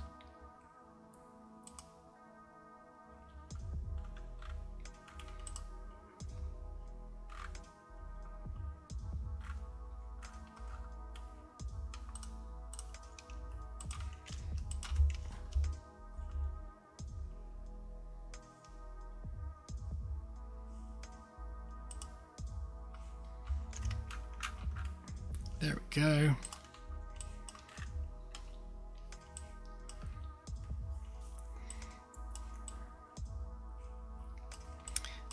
Yeah, so we'll go with the standalone one. Yeah, okay, so we're creating the game instance first. Okay, then the level file, then our game mode. Where is game state? This doesn't include everything, that's unhelpful. But yeah, so game state's down here somewhere anyway. So it's definitely doing all of its stuff after game instance does its stuff. We won't bother with game mode for anything. There's nothing useful we can do there. Not with this anyway.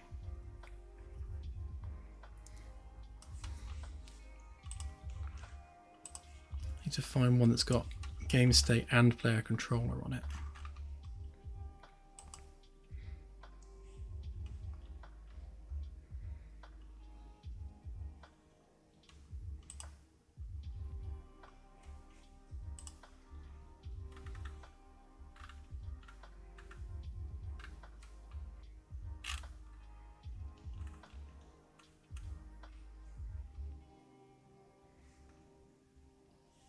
I'm sure that list exists somewhere. I must just not be searching for the right thing. I'll dig it out later. But yeah, I think we definitely need to do that from player controller. Sorry, from game state. Because we've got our ship customization data here. And we also have our save data as well.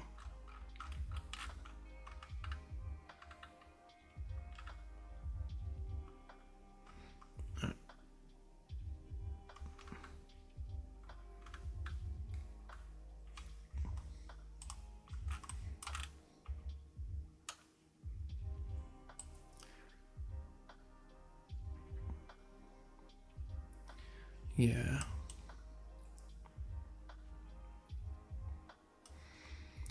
So in all honesty, we probably don't need to track or update the actual save data struct at any point, because when we actually save it, we're building that struct anyway from all the various different values.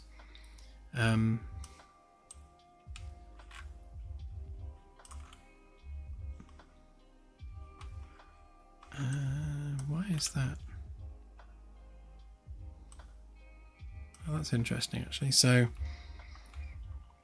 yeah, we're storing the coordinates to Earth every time we save. I might change that so it's getting that from the sensors. Because we could do with a sensor's state file like that one, which means technically we don't need that. But as we add more stuff to the game, like for example where the player is right now, those things need adding to the save data struct. So this struct is going to grow and grow over time as we add stuff to it. So like the exploration data, that's literally everything you've ever scanned, and that just grows and grows and grows and just gets saved with the save file. I'm not seeing prop locations there. Did I store them separately? Because if I did, they need adding to the master list as well.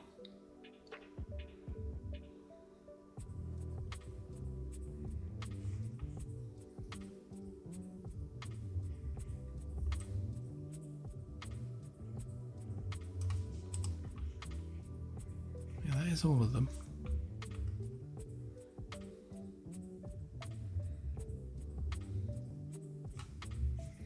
Yeah, they must be storing those separately.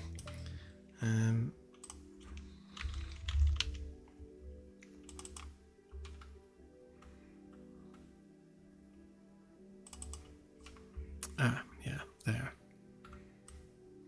Of course, right. So, yeah, so the save game object has multiple variables on it. So we've got the actual save file itself, plus the prop locations, and that gets saved in our save file. Now what we could do potentially is, rather than having this monolithic struct with everything on it, we store, like we do with the prop locations, we store them separately within that class as separate variables, and then we don't need to add them all to a struct like this, which I think probably makes more sense going forward, because it's less overhead to have all of these as their own variables in their own right, rather than childing them to this, because there's no point where we load this wholesale and query it. We're only ever querying bits of it at a time, so that would actually save a little bit on processing. Always got to be thinking about the optimizations.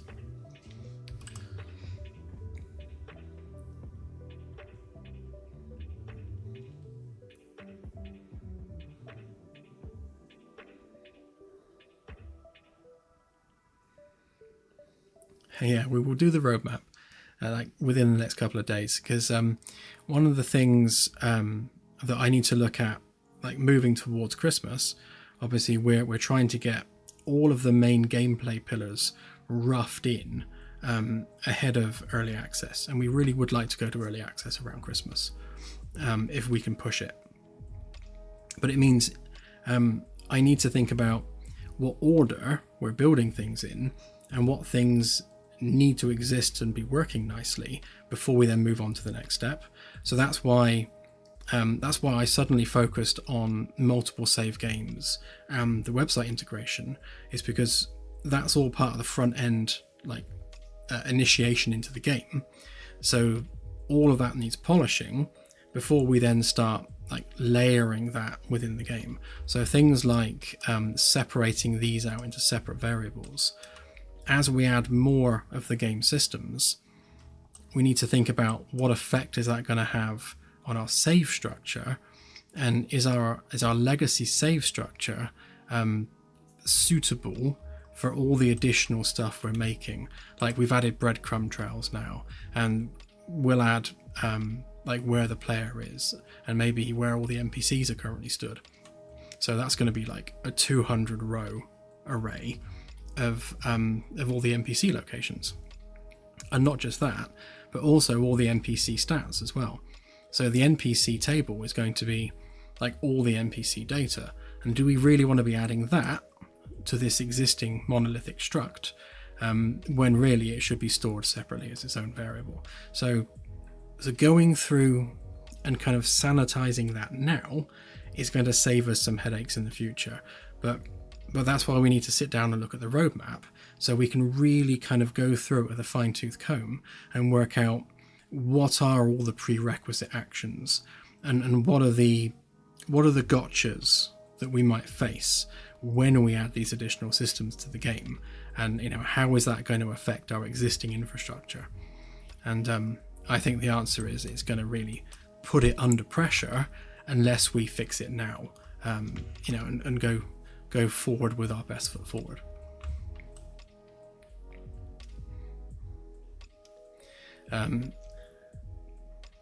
Or to put it another way, Claire, please don't shout at me, this is necessary, honest. Because she'll be like, "What? Why are you changing it? It's working. Why are you touching it? It's working." Because if we don't, it will stop working, and that's kind of the main point, really. These things need to always be hardened for future updates. Right. So speaking of,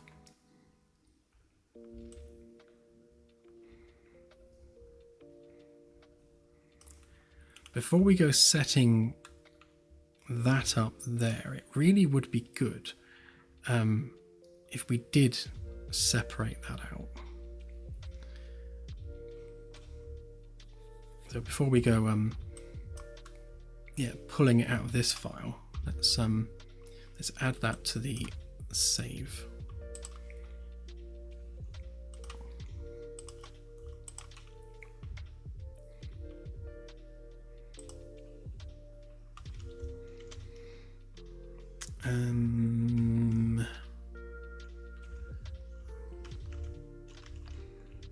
At the risk of breaking this, I'm going to rename that to save slot.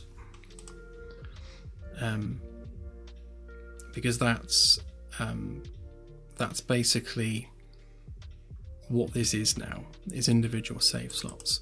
So each one of these is going to have all of the different variables, like the ship customization, that's stored on disk. So we need, if we call this ship data, because it's, and we'll rename this as well, because it's no longer the customization as such.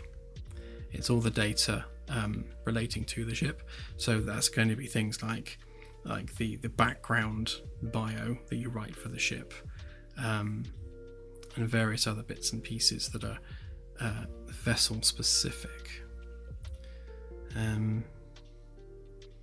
Yeah, because it's also things like the portal ID for the ship is also stored as part of this struct. So it's becoming more of a data file than it is just a list of customizations.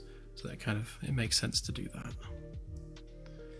And we may as well stick some placeholders in there for the other stuff that's going to be needed. So what have we got? So we've got our mission timer.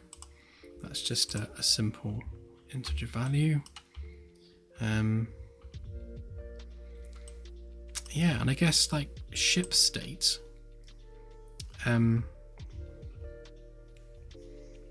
Again, we are separating all of these data points out into this separate array, when really we should just be storing ship state as its own ship state. So let's do that.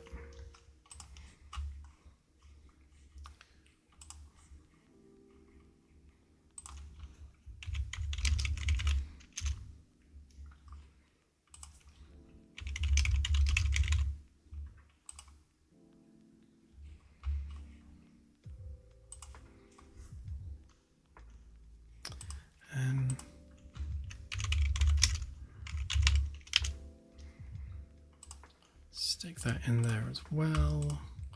What else do we have? Let's see, I've got sensors data and our breadcrumbs.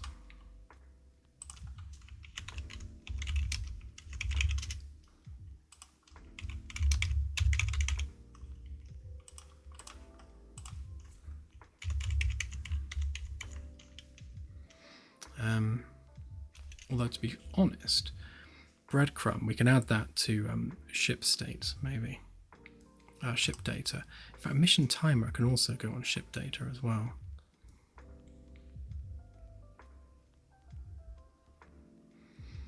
Yeah, I'll unify some of these. We'll stick it on there for now as is. But yeah, I think some of these can be brought into those structs. I guess ultimately we want this to be just a list of structs. We don't want any kind of individual variables with like one thing that are kind of isolated on their own, because they should relate to something somewhere.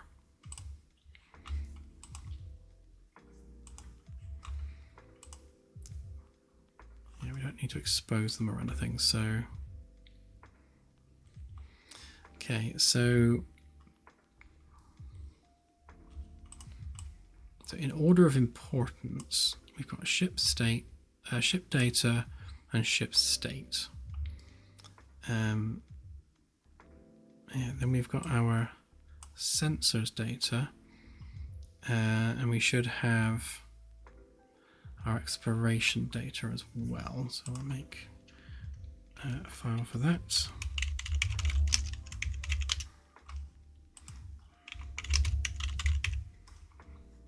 Oops, spell it right, usually helps. Exploration.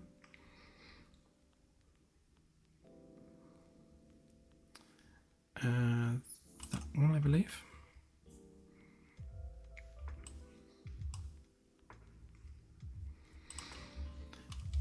Okay, yeah, so ship data contains a bunch of the stuff for the portal. Ship state is where we are right now. Sensors data is everything that's on the sensors. That's largely just a state file that gets passed around. That's all the stuff that you've explored, and that is deprecated. So we will be getting rid of that at some point. I don't think that actually does anything harmful to it. Yeah, that's fine. So that will just help me remember that that needs to be gotten rid of.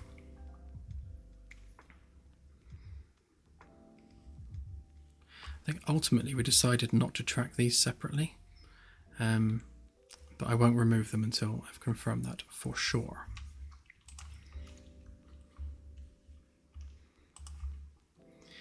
Right, so when it comes to the loading and the saving,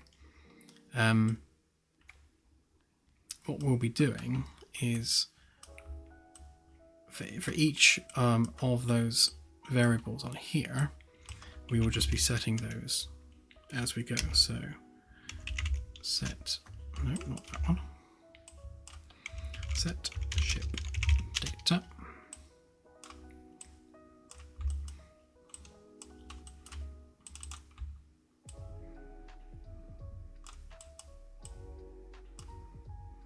Try to keep it tidy. And then set ship state.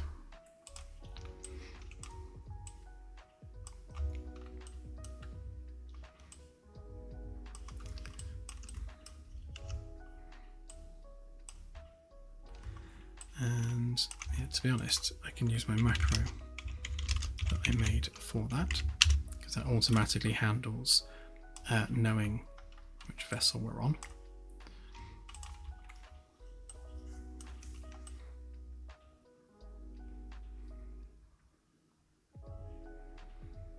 Okay, and then the ship data, that's yeah, that's kind of customization stuff. So we'll sanitize that a little bit.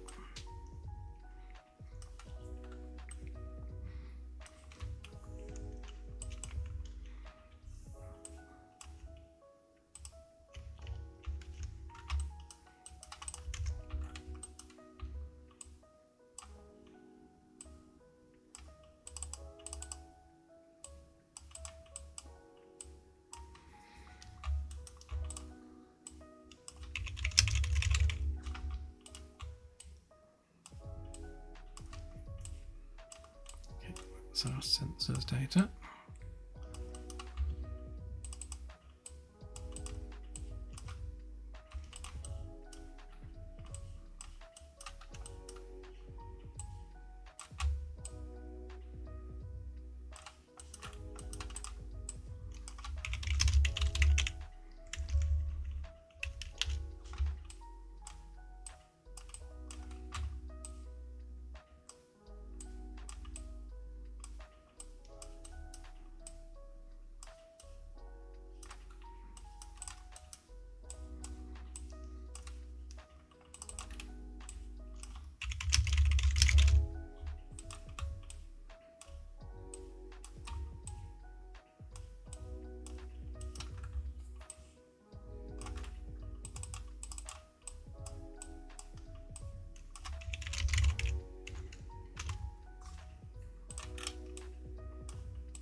Okay.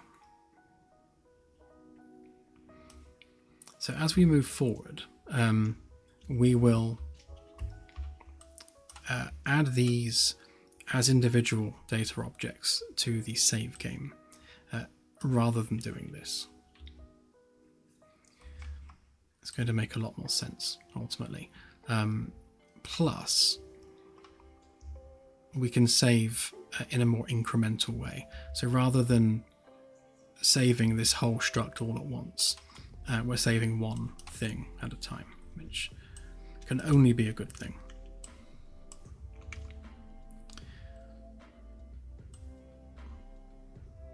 Yeah, then we can just manage these individually as we already are.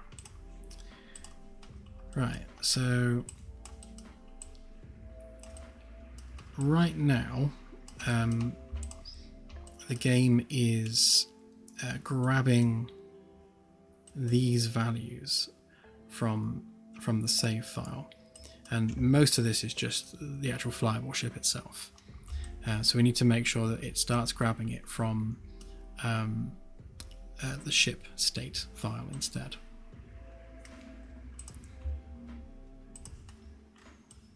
Okay, so that's saving. Again, I will fix the multiplayer one after we've got it working in single player. Yeah, fine. That's just the warning that I set up. I can happily ignore that for a minute.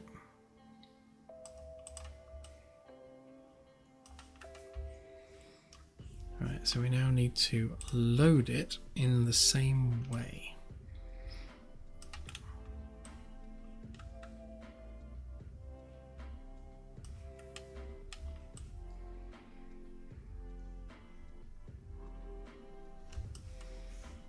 Yeah, so when making a new game, it tries to fill in a bunch of the values itself just to apply some defaults, but a bunch of this is now going to be set directly from the new game process, so some of that won't be needed.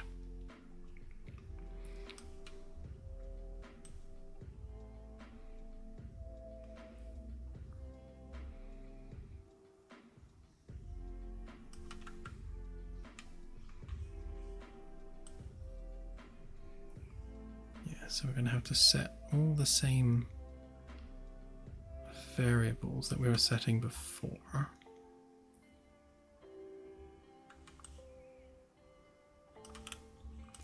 Right, let's deal with this one first. So we're casting to our save slot, so we need to get all of our variables. I'm going to grab that, open it on my other screen so that I don't forget which ones we're grabbing.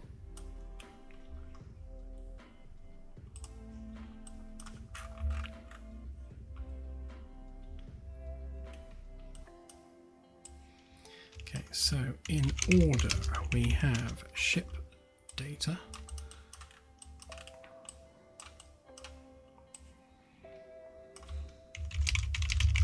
ship state, sensors data,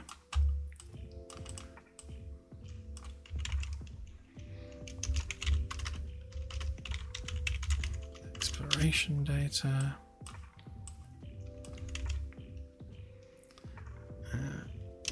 prop locations,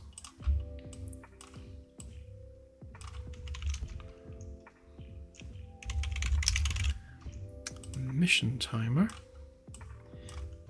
and our breadcrumb trail, which I spelt wrong, so I shall go and have to rename it.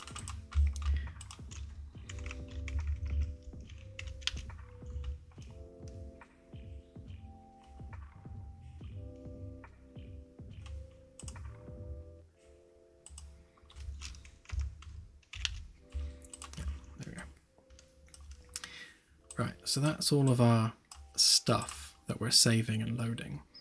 So, so we need to go through really as part of going through the roadmap is also going to be defining exactly which data points need to be saved as part of the save game. Because another thing actually that needs to go on this list is the state of the electrical system. So every breaker on every breaker box needs an ID and a state saved as part of the save file, so that when you load into the game, everything is how you left it. Same for the fluid system, so all the valves need to be the same, all the fluid in the tanks needs to be the same.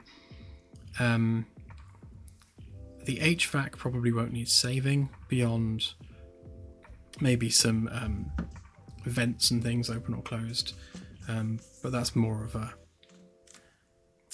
fire and forget kind of thing. It just kind of turns on and provides air in the background. It doesn't really do much else. We don't need to track that in the same way we do the fluid and the electric. Ship hardware is another thing that needs to be added to this. So the engines, the health of the engines, like repair state, all that sort of stuff. So yeah, so everything on the ship needs an associated save structure, so that we can make sure that that's obviously persisting between sessions, because right now a lot of it doesn't. Like the electrical system, you could turn everything off, reload the game, and it's all back on again, because we just don't have any of that tracked yet in the save file.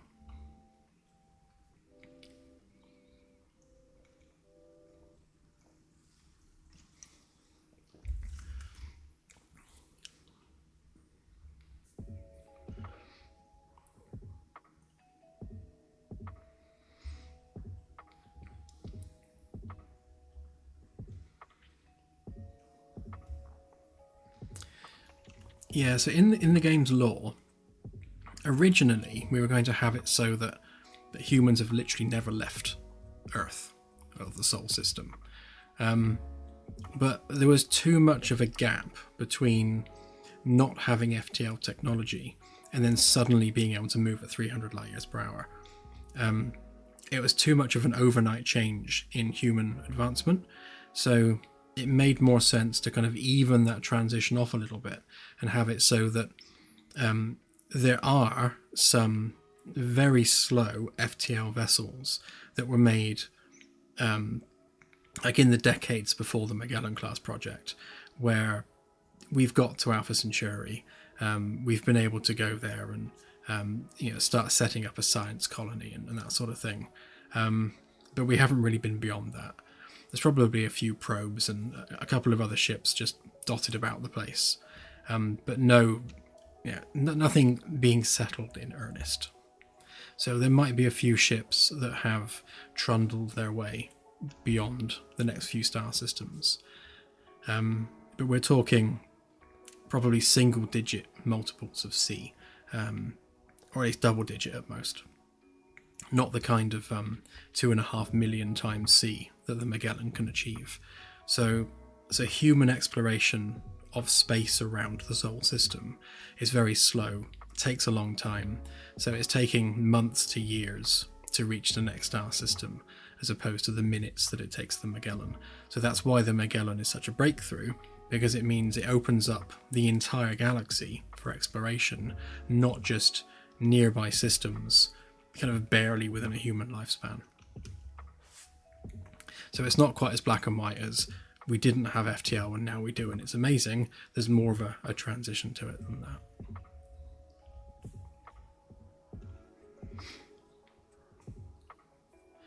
Yeah, I think it's a difficult one because we are only 200 years in the future. So the game being set in 2261, that's not far in our future. And looking at human advancement the way it's been over the last 200 years, yes, we've come along a long way in some areas, but not in others. And how long, realistically, is it going to take the human race to colonize the Sol system? And I think probably a lot longer than 200 years, realistically, because even building a moon base is probably going to take at least a decade from now. First, we have to establish heavy lift capability to lunar orbit, and then we have to actually start the process of actually building infrastructure, because the infrastructure has to come first before you can start even thinking about a colony. So I'd say optimistically, I don't think we're going to have a permanent settlement on the moon for at least 20 years, is my guess. And then, you're already eating into our 200-year window at that point. So, yeah, I think we're pushing it, saying that the Sol system is fully inhabited in 2261, but yeah, who knows? Perhaps with easy access to space, the human race flourishes quite quickly.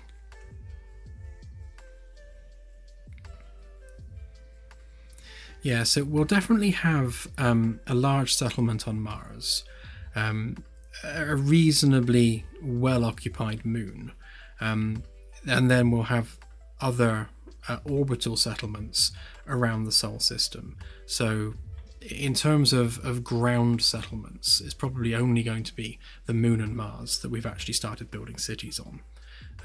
The rest of the solar system is just outposts. People, mining asteroids and that sort of thing. I guess I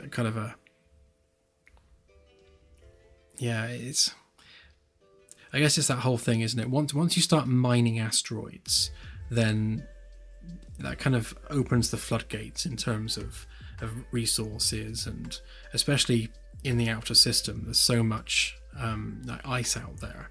You can use that for fuel, for breathing, for drinking. It's it's like the ultimate resource. So yeah, I guess we could expand quite quickly once we have that capability.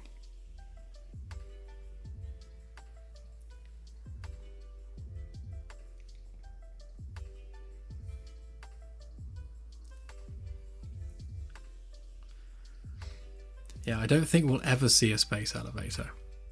I don't believe in the plausibility of those. Material science just can't create something strong enough.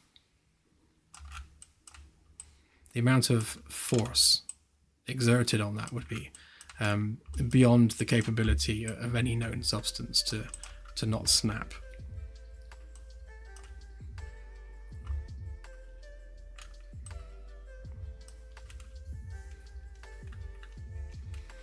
Okay, so prop locations we've done. That's the legacy one, so we want to...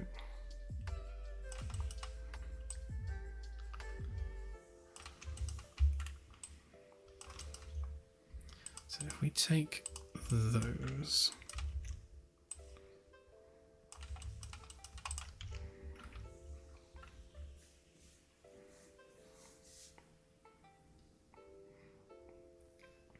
Now, the last documentary I watched on it, as good though carbon nanotubes are, you're still talking about, like 120, 130 kilometers worth of cable that has to hold a counterweight, which is trying to escape Earth as you're spinning it round, because it has to go above a stationary orbit height, so that it's pulling away from Earth to keep the cable taut, which means that you've got basically the entire weight of the entire length of cable all trying to snap itself. It's, yeah, I just don't see the plausibility of it.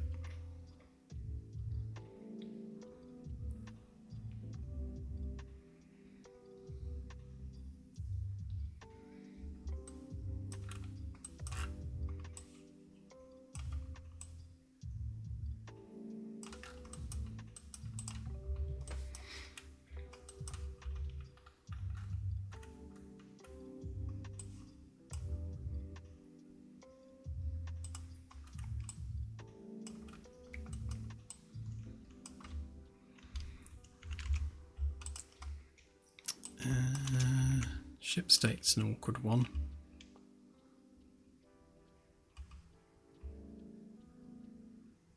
I guess we'll make that an array on the save.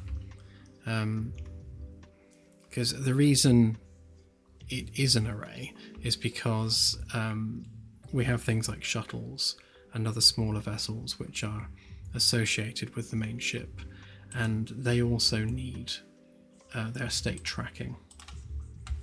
So if you leave a shuttle somewhere, we kind of need to know where it is.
So I don't think I actually have... Oh, that's the customization, wasn't it? Yeah, that's that one. So I'll set that from there.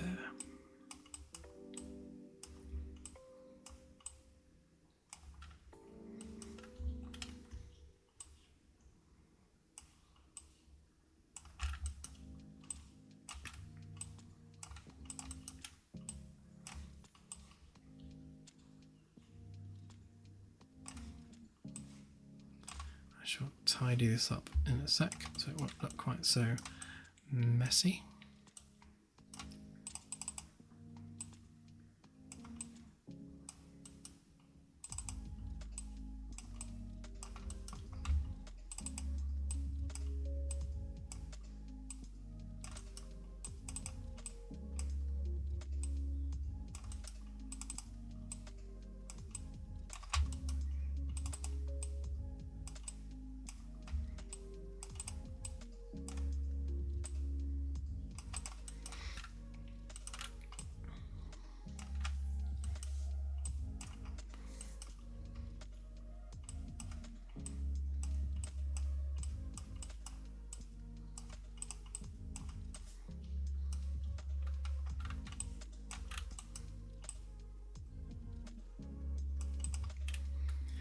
Okay, so there's the legacy data, and that's all the new data. Well, newish.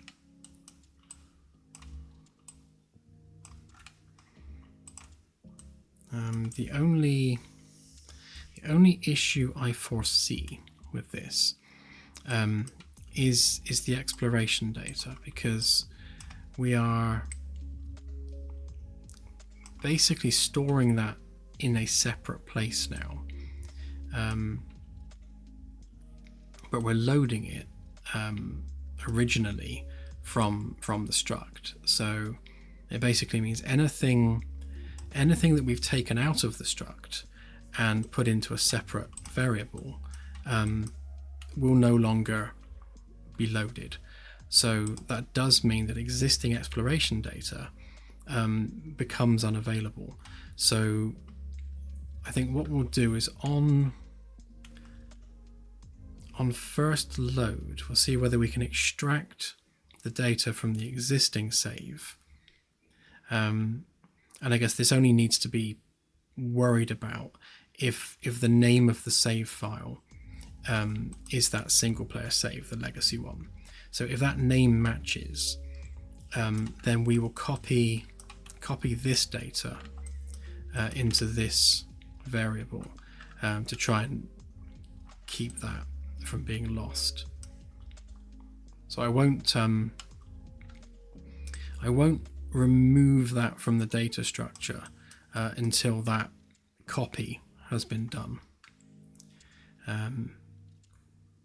Yeah, and this legacy save data and the legacy save file, I think we'll only manage that for a period of time before we consider that enough time has passed that everyone should have migrated by now, and then we'll just go ahead and delete it.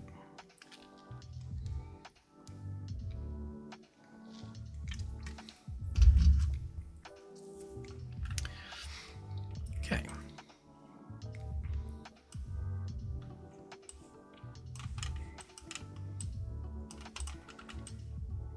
So that handles the loading, and that handles the saving.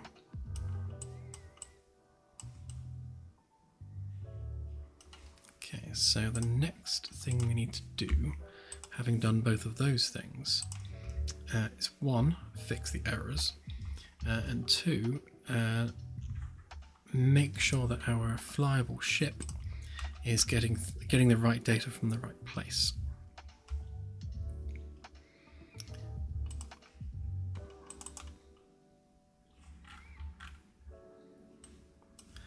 Yeah, because we're grabbing all of that from here, and instead we want to get our ship state, and each one will have a a unique ID with it, but this particular one we know is always going to be 0 because it's the Magellan. Yeah, so we'll just have to break that and grab those values. So we're basically just replacing the values that are here with those new ones. So we've got our galactic coordinates, local coordinates, ship state, throttle, speed, the autopilot one, which is named wrong, rotation goes in there, and that should be everything. Okay, great. So that is now transitioned over to the new data.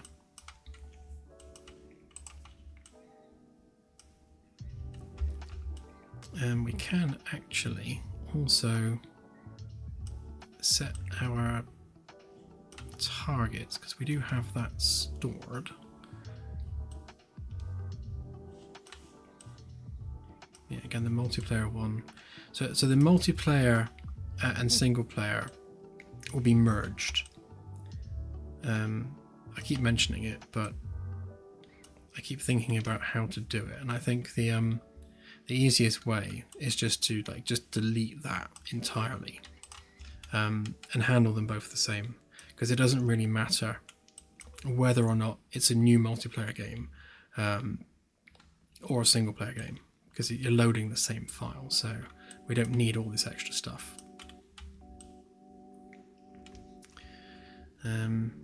Right, so we do need to go set our targets as well.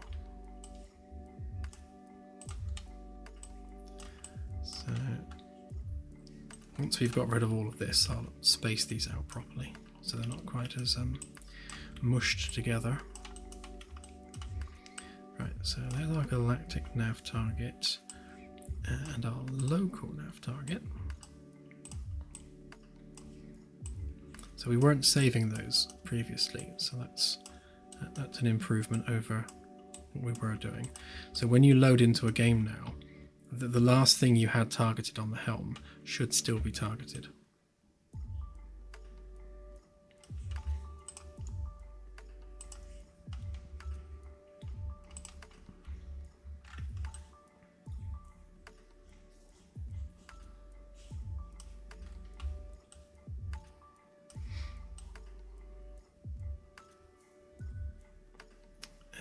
Yes, of course, and we don't want to load that anymore. We want to load ship data,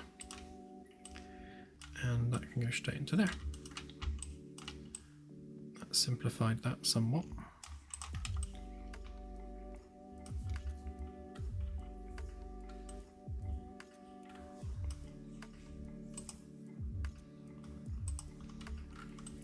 Right, so that was the bulk of where the save data is most important, because it's the location of the ship and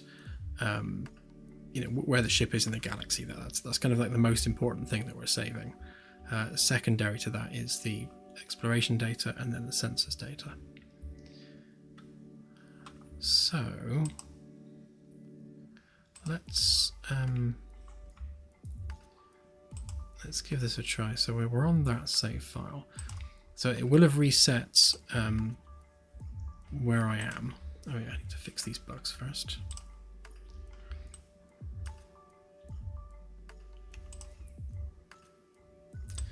Oh yeah.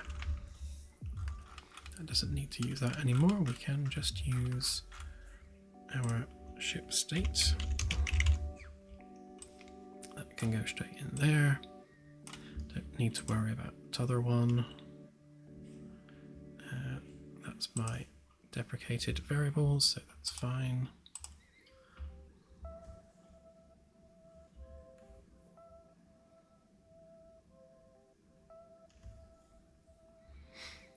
Okay, so the loading screen is waiting for certain triggers before continuing. Obviously, I have unhooked something. So we just need to make sure, oh, it was that, wasn't it? So right, let's pop that back in there a minute, just so that we get the right thing firing.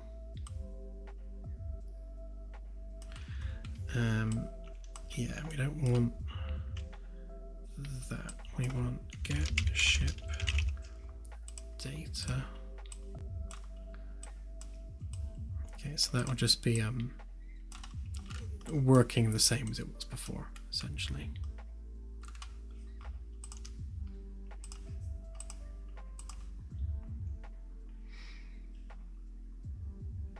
Okay.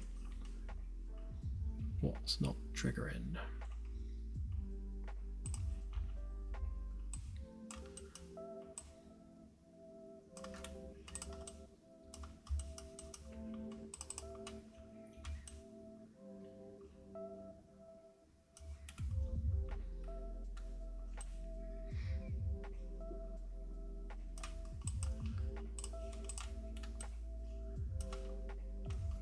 Nothing particular from there.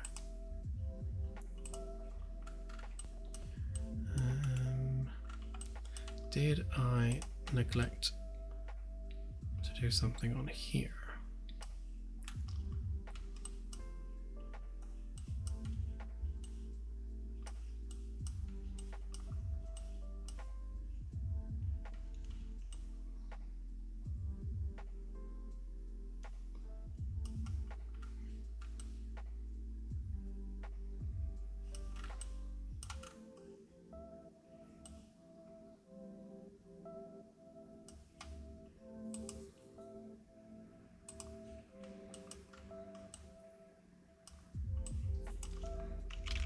Make sure that we're not failing to cast to that, because I renamed the class, so there's every chance that that is now not happy. Failed to cast to EP save slot.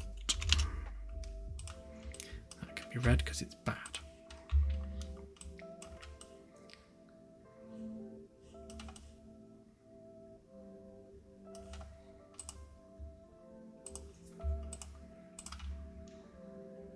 Yeah, okay, so that is what's happening. It's failing to cast to that.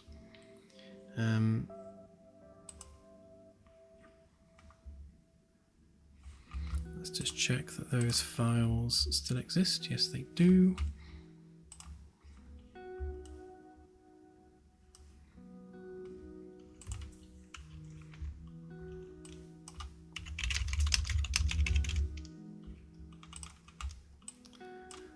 Do that as a pure cast a minute, just to see whether or not that fixed it. That won't matter, it might have needed the node just recreating. Yeah, that's all it was. It just wanted the node deleting and making again.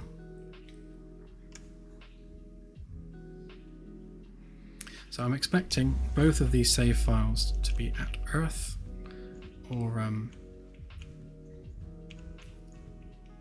nowhere.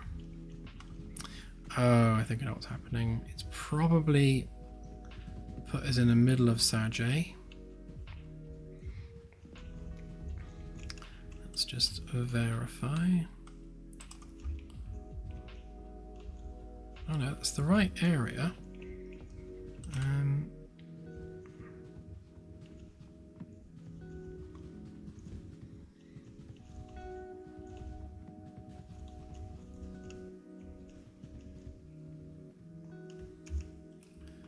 Oh, I see. So yeah, that was just customization, which is messed up.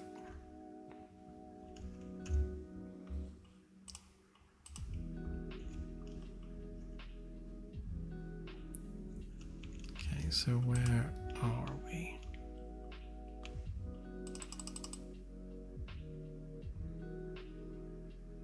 Right, okay, we're inside Sol.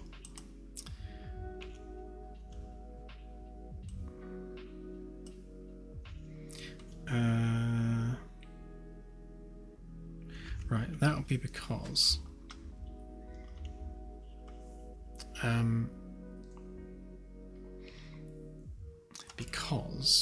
the defaults on the variable, hang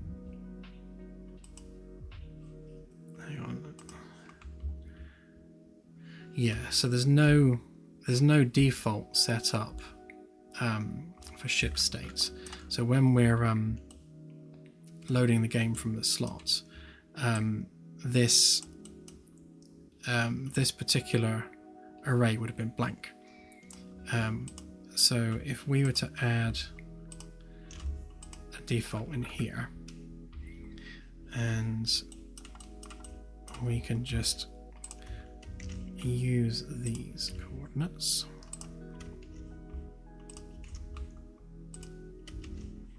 Well, why it didn't put us there is interesting.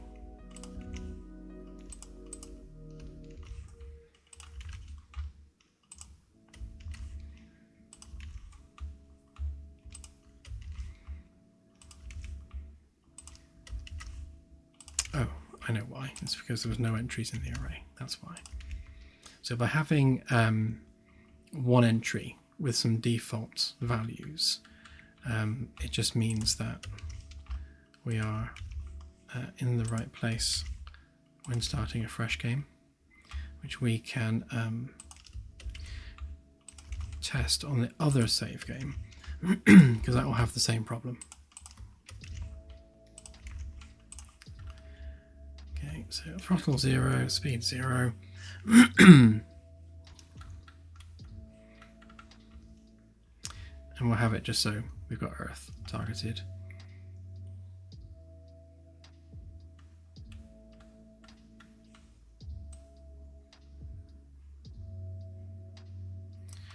Okay.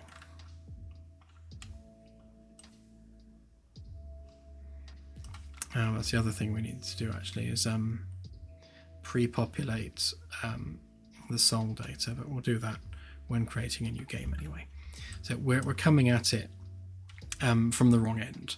Normally you'd be coming at this from the create a new game process, where it would go through and fill out the defaults for you, but because we're picking a game where we've just created some empty variables, it means that we do have to at least give it the first entry.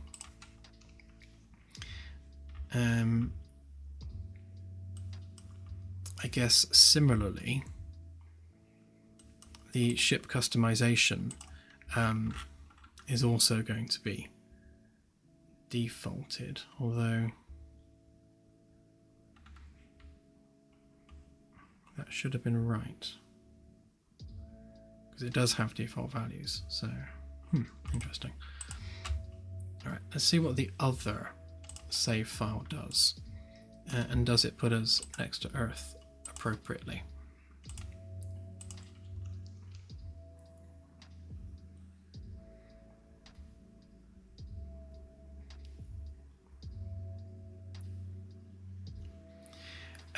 Yes, so this one actually should be that. So it should be starting with Earth targeted, not Sat-J. So just fix the customization like so. Right, so where are we in the system? So we're still in the middle. Yeah, so we're still parked in the middle of the sun, which doesn't help.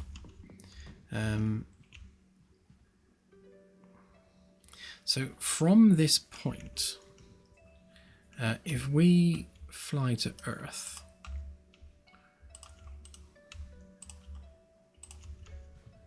then that should save our position at Earth, so that when we reload this game, we should still be at Earth, and that would just prove that the data is now being stored where it should be.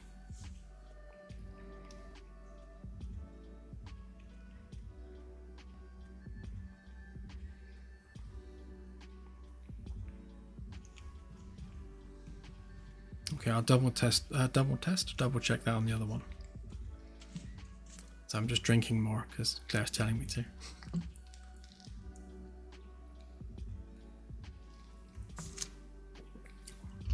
Must stay hydrated.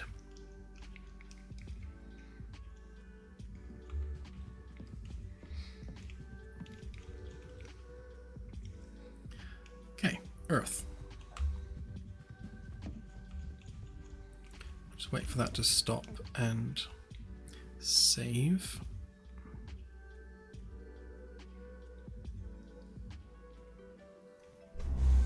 She does, Delta, she does.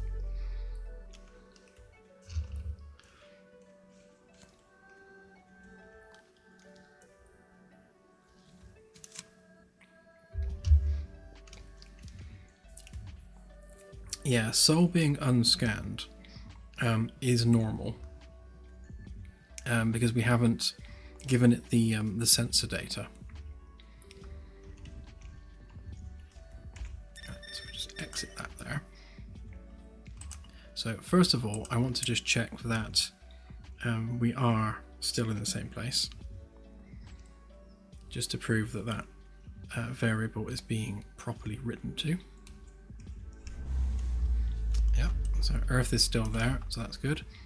The ship customization obviously is not loading, which is why everything is weird. Press F3, that immediately comes back, which just tells me that's a data not being plugged in properly somewhere problem.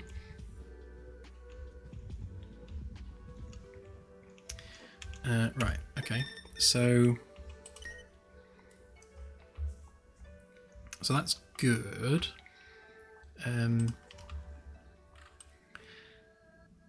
So it might benefit us actually to go through the actual setting up bit, because when you start a new game, obviously it sets all those variables, but some of them would have already been established as part of the save file. So I guess even when starting a new game, it expects to have already created a save file, because you would have already done that on the main menu on your way through to starting a new game. So we need to actually load some of that data in from that save file.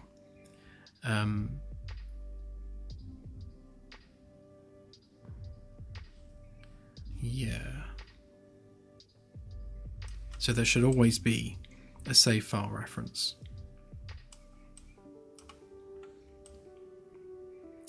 I think if there isn't for any reason, then we'll populate it with defaults. I suppose tutorial is going to be the occasion where we don't have a save file set.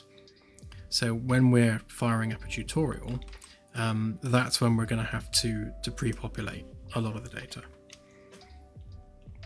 because we won't have a save game to back us up.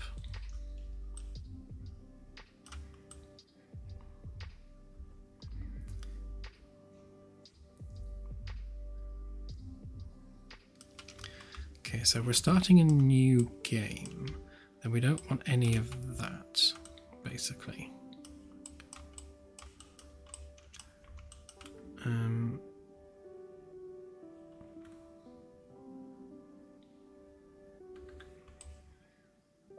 Yeah, we don't need to do that either, because we've got that default value now. So what we need to do here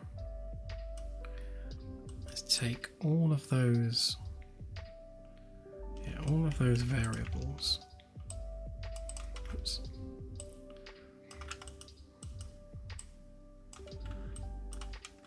And we just need to set their values. So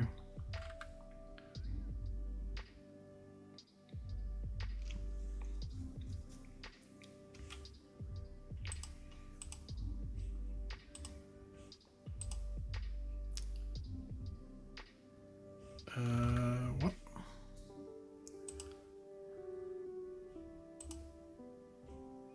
What's going on there?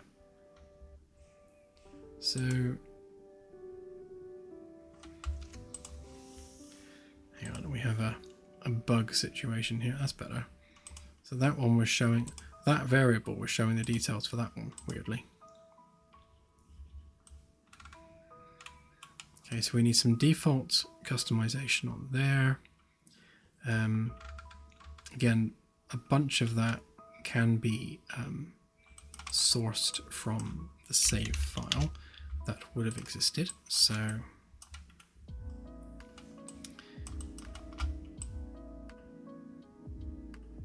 yeah, so the tutorials will have all of this populated. And on this one, all we actually need to populate from the save file is that there. All of that can be defaults because they're already defaulted in the struct, which is useful. We don't need those two to be set, so we can simply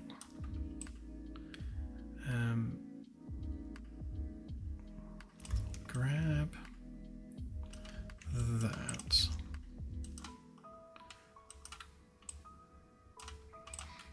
Yeah, so on a new game,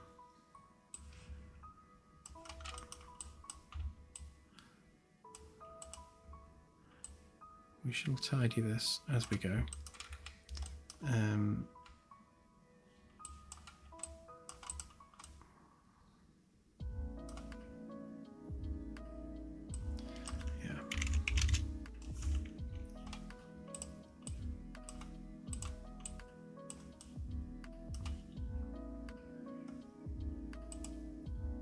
Wondering how. Oh, it's done it again. Look, it's it keeps getting those structs confused for some reason.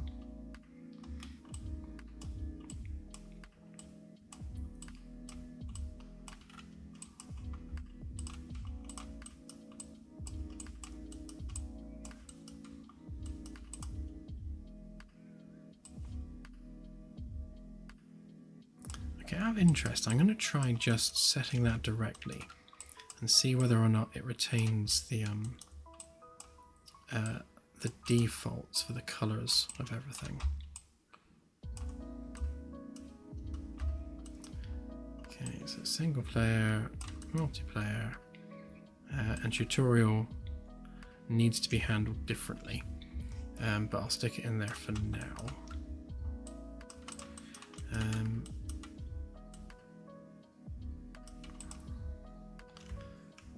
So what was that doing?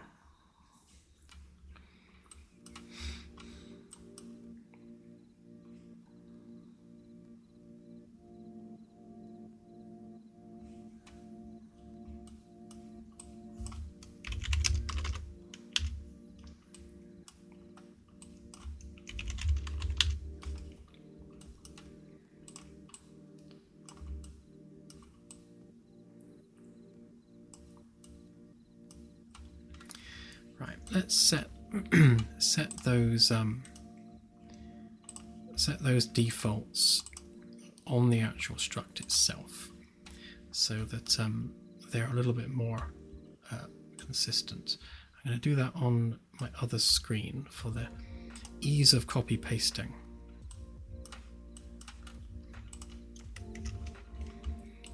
Just basically doing all of these same values as struct defaults, so that we don't have to set the defaults on each variable. It'll just do it just using the struct defaults themselves, and it means they'll always be the same no matter where we use it.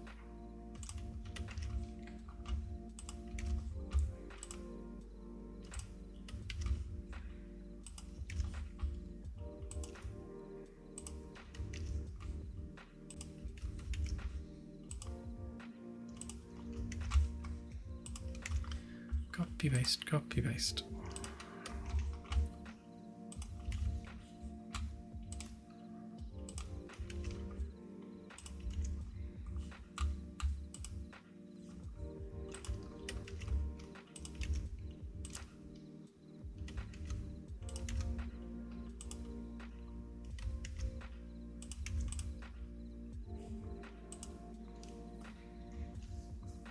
Right, okay, so now you can see that the the defaults have all changed.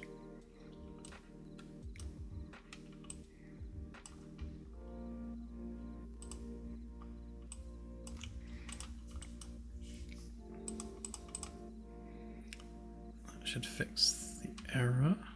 Yeah, there we go. So sensors data can just be defaults. Mission timer would start at 0 naturally on a new game. And exploration data, that's when we can use this. So that will populate all the soul data.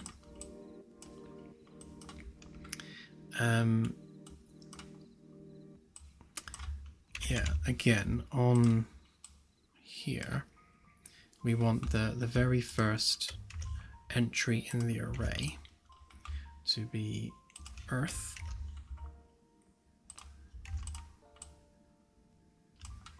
Quite simply. And prop locations, actually, where are we? That's an interesting one. Where are we setting that before? I think we're actually doing that as and when props get moved, so that's fine. Okay. What was that one? All of it, wasn't it? Yeah, so we don't want to set that at all.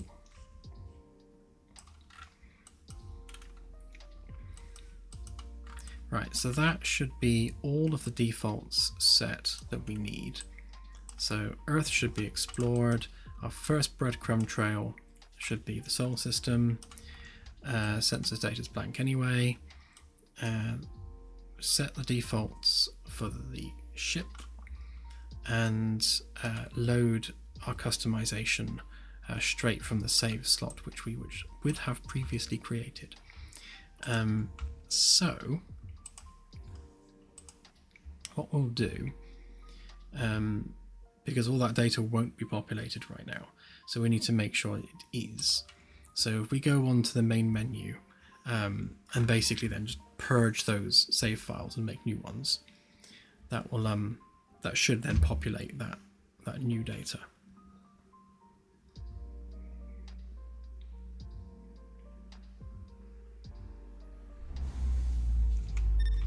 And then we'll sort out the customization as well. Hopefully fixing those customization bugs in the process. Right, so we want to delete that one and delete that one, leaving only our legacy save there. And then we can make some new ones. Should have deleted the one on the website. Probably got one hanging about still.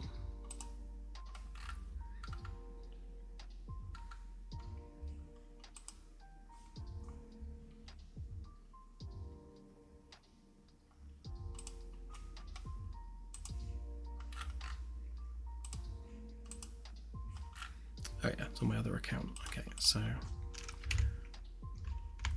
right, so that's available for this account.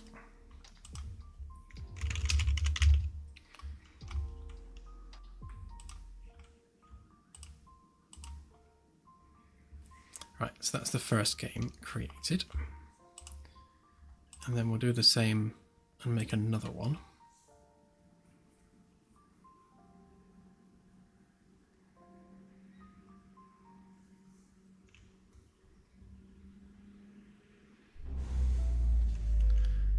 Okay, it's better. We've got some customization stuff. Looks like we're still in the middle of the sun on this one, but that's fine.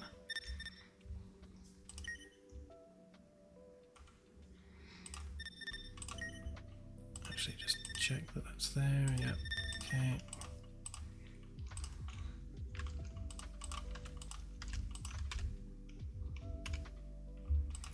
Should be an available one. Yep. Oops. Blech.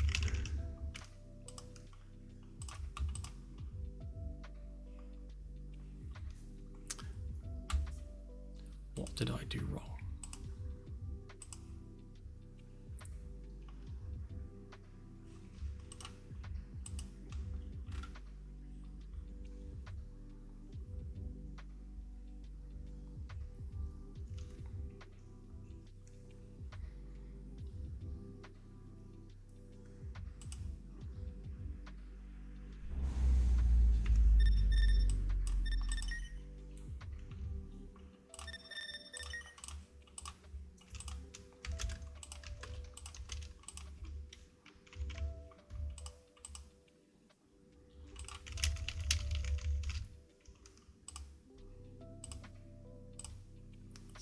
Yep. Okay, so we have 2 save games, and we've changed the name of them because we deleted the old ones. So we just need to go back to here and grab those.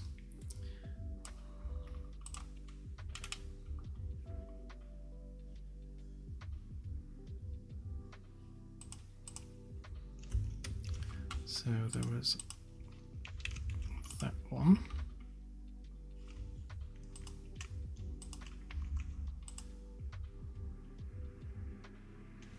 Autosave getting in the way as always.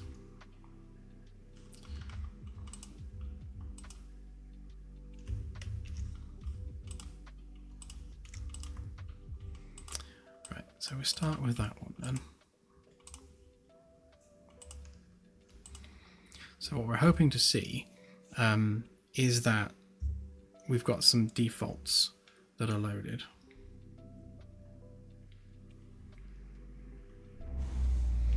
So the customization's loaded, and I'm not convinced that we're not in the sun. I think we probably are.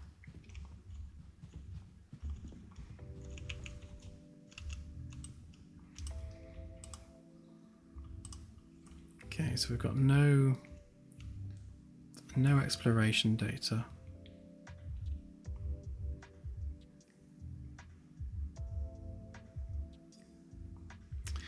Oh, I know why. Right, this will be because we didn't load up game state. So, of course, we created the new game on the menu. I've lost YouTube. Where's it gone? Yeah, we created the new game on the menu, but we didn't actually go into game. So of course, game state never loaded, which means none of this ever happened. So I think what we should do is we should perform the initial setup actually on the menu itself. So basically do this minus that one.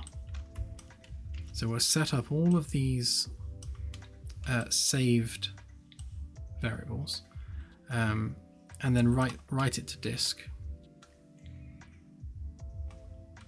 Actually, the other way around. Where's the save on there? Yeah, so we'll do this action.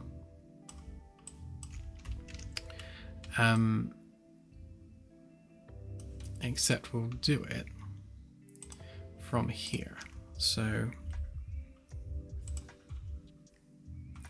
when we go there,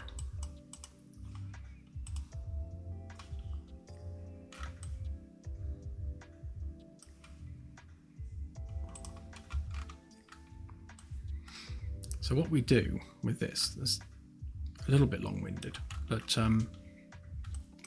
we first of all we check to see whether we have an index file. If we don't, we make one. We then set the details for this save to the index file, and then we save all that to disk, and then we actually create our save slot where we're setting all that data up. So what we need to do really is none of this that we were doing there. Instead, all of that we were doing there.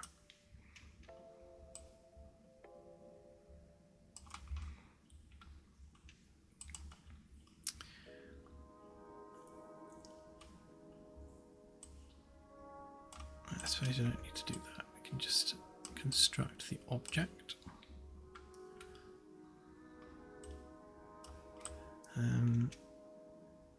Yeah, I guess we don't need to do that either, so we can just do that.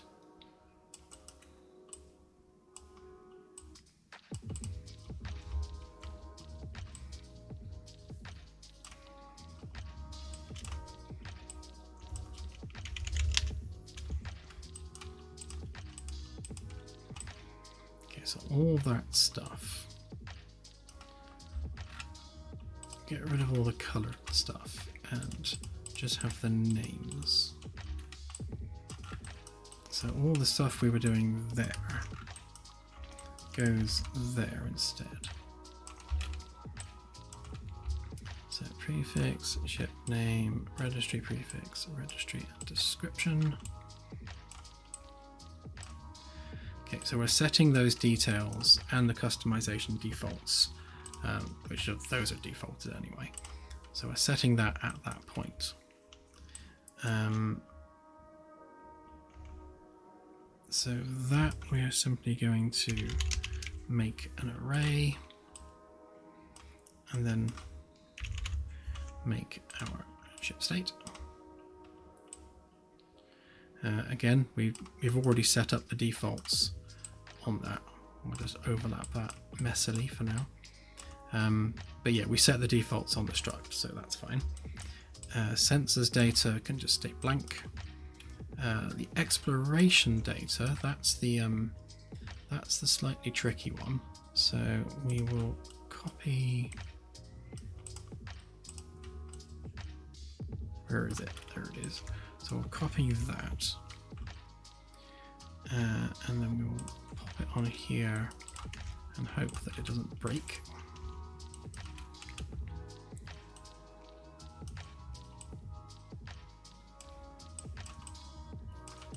Definitely looks broken.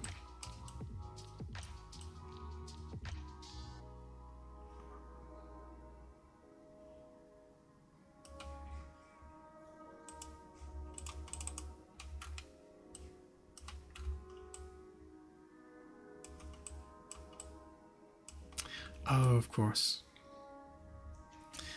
Yeah, so we transitioned from, rather than using an ID, using the coordinates to track what the scan level was for individual objects, because we were having an issue with being able to source that ID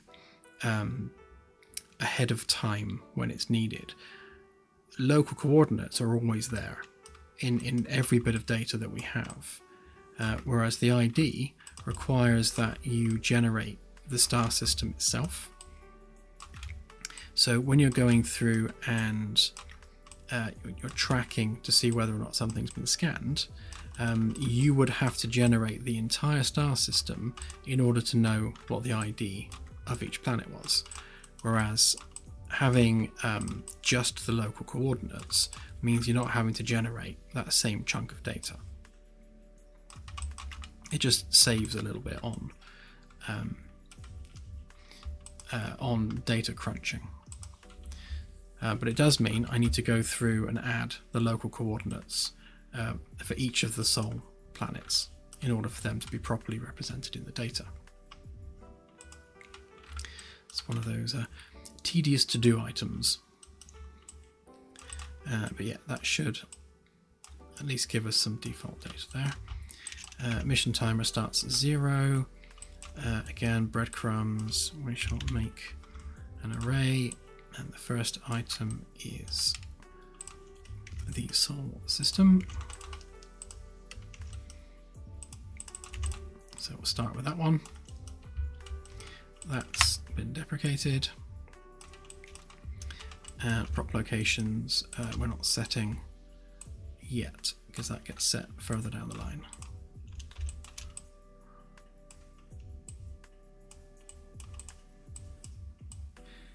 Right, so that should do everything.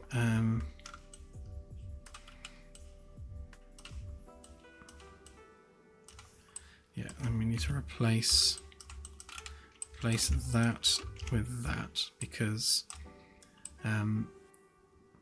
we need to get the last index that we just added to that array, which was the last save slot we just added. So that gives us our slot name, which means we don't then need any of that.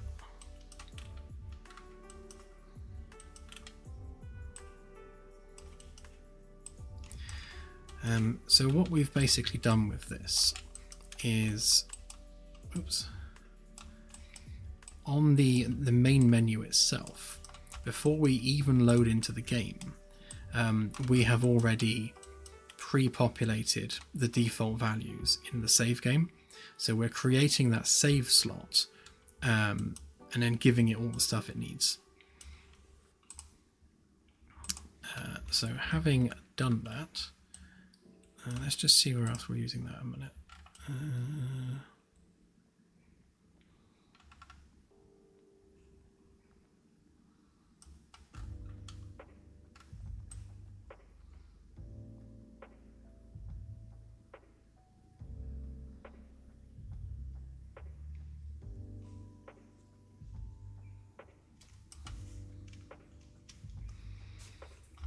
Hang on, there's a few other locations where we need to change this.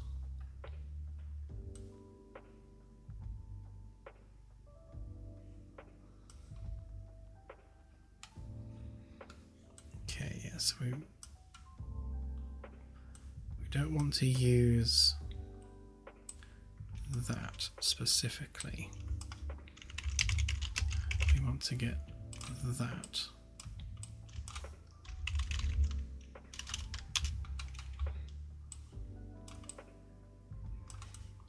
Then use that.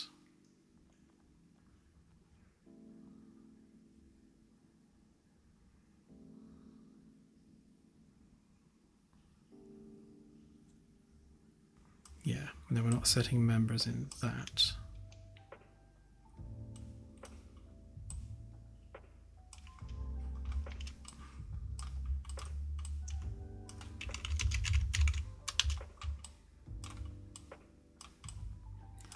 We are instead doing it in this. So what do we have? Vessel ID. All of it. Okay.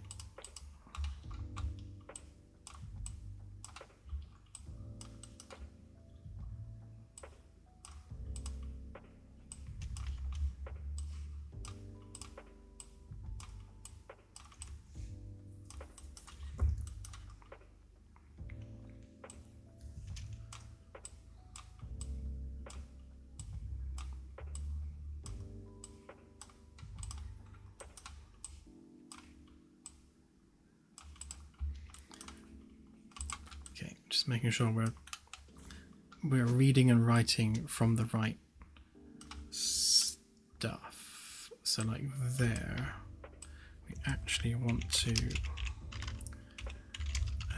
set our ship data.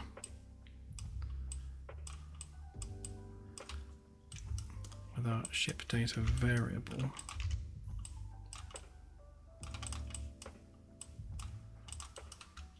And that bit can stay the same.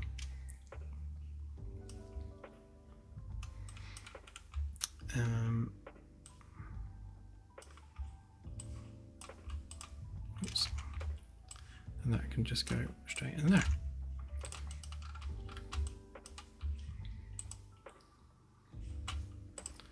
And then we're also using it there. Oh yeah, that's when we're deleting it. So deleting the save slot means that we need to again get our ship data.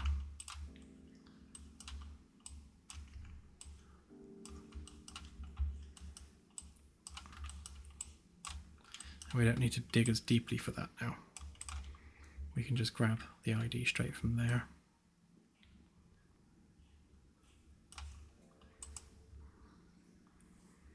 Great, that's all of that replaced and updated.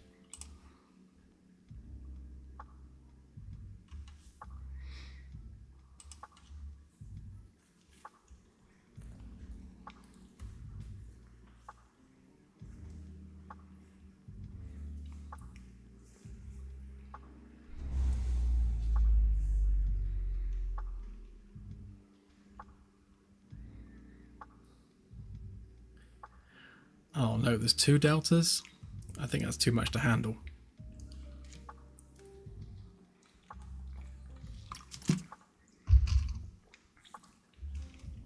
yes, there's been a lot of new stuff, including all the bridge like command stuff that we've added recently.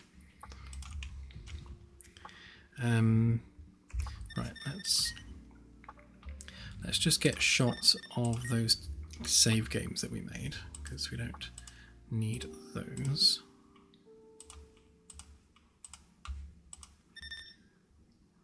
Do we have a lingering save there somewhere? No? Okay. Let's make sure there's none on disk. No, they're all gone. Right then.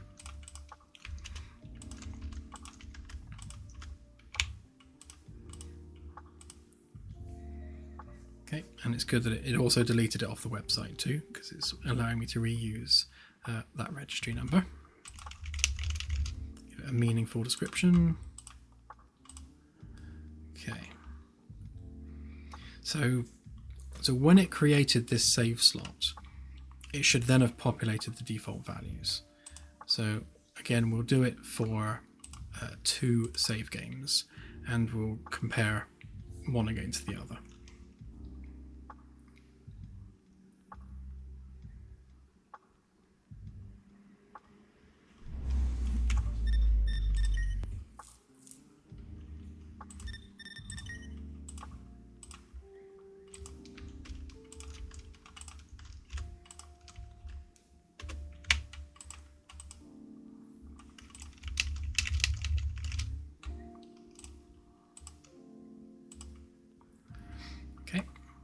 There we go, 2 save games. I'm seeing 2 save games on the list.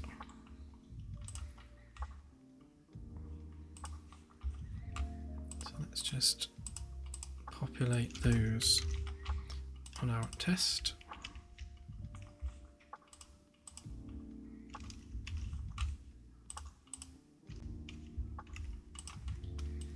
And we've got it set to continue game, not new game, so we don't need to worry about the other stuff it was doing.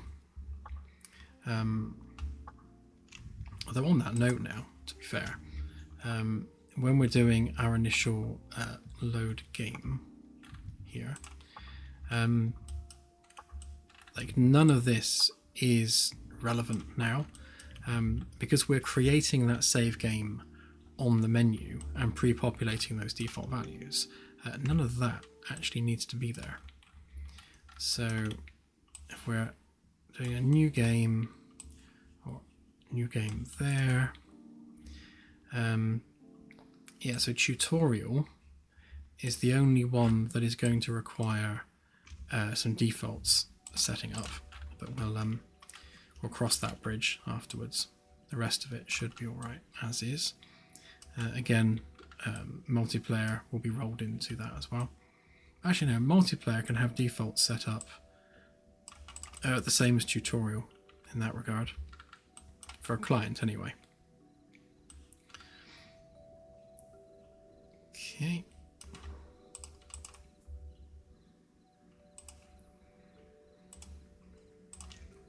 Right, are we now at Earth when starting the game? That is the question.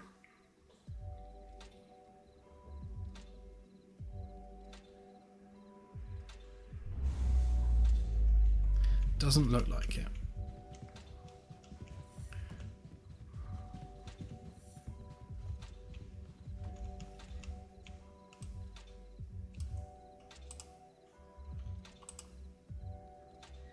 Okay, so we've got no sensors data. And one assumes that we are, I know we are at Earth. We just don't have any data.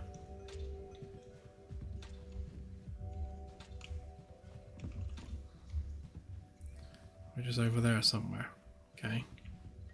We're in the vicinity of Earth. That's better than we were.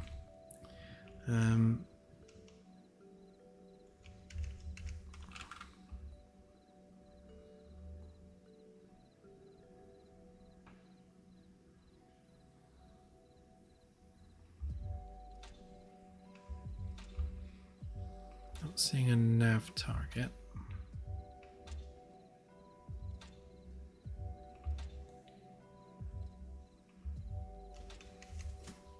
So I imagine the coordinates that I had set as the defaults for Earth are probably the old coordinates for Earth, which is why we're not actually next to Earth. But if I select it and then we go there,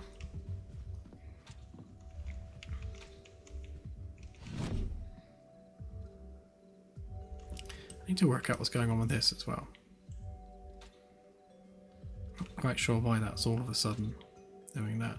I imagine what's happened is it's done that whole like kilometers thing, so it's the wrong type of data.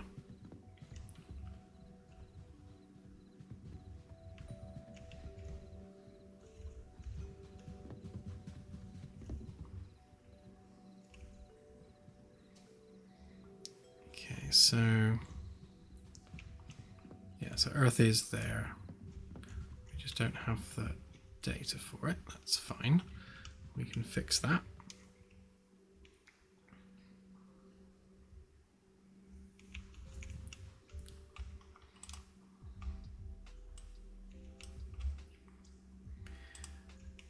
Okay.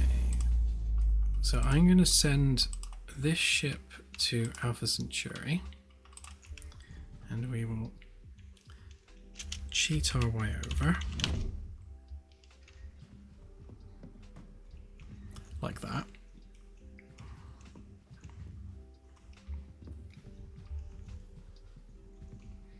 Oh, that's a point. Did it do the breadcrumb trail? Oh, it did. Okay, that's good then. So yeah, so setting the default for the breadcrumb trail did work, which is good to see. Right, so we give it a minute and wait for the save game to do its save.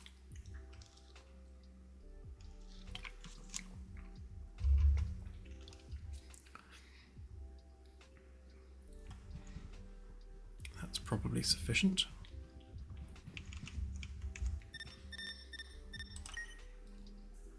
Okay, so the first thing I want to check is make sure that we are still there.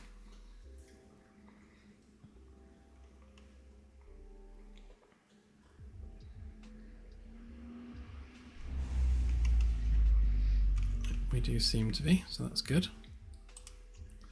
And our breadcrumb trail's still there as well. I guess the next thing we can test is make sure that our scan data is saved.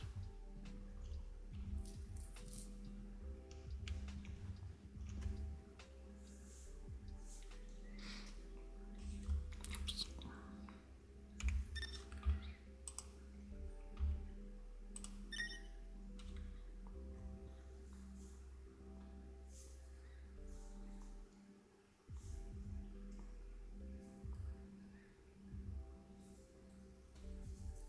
Thank you, Madman.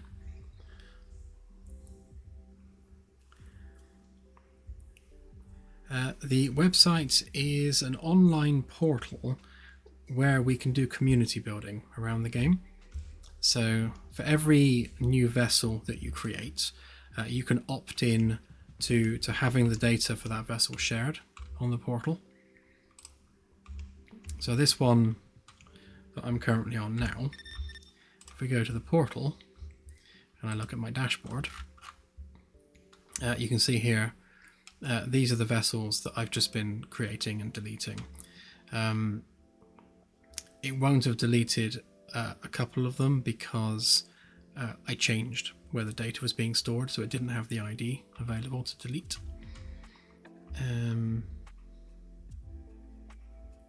Which one am I? It doesn't help that I'm using the same registry number. I think it was those two, wasn't it? So yeah, so that can go, that can go. But yeah, so these vessels have profile pages where you can share what you're doing, and yeah, at the moment the The coordinate update is breaking it, but I'll have a look at that in a bit. But yeah, so the idea is that you have a profile page, you can do captain's logs, you can track where the ship is at any given time, and this data will be available in game as well. So if you and a group of friends all want to be part of the same organization, which will be marked by the organization ID, any ship using that organization ID will be visible on the map. That's basically the goal with that. So when you look at the galaxy map and the long range map, you'll see other ships in that organization on the map. You won't be able to interact with them or do anything with them, but you will just see where they are in the galaxy, which is better than nothing. I think that's as much as we can say for it. It's better than nothing. But we'll also have like community mapping on here as well. So we'll do a galaxy map and start to track how many players have been in each sector, and start growing a heat map across the galaxy to see where people have been, all that stuff. But yeah, it should really help bring the community together around the game. So rather than everyone being isolated on their individual games, it kind of just brings people together a bit and makes it more of a shared exploration experience.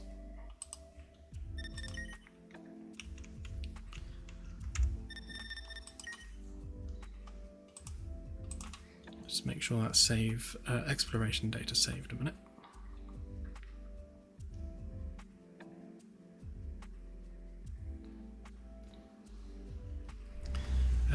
Not yet, Anasi, no. I'm still working on the new tutorial.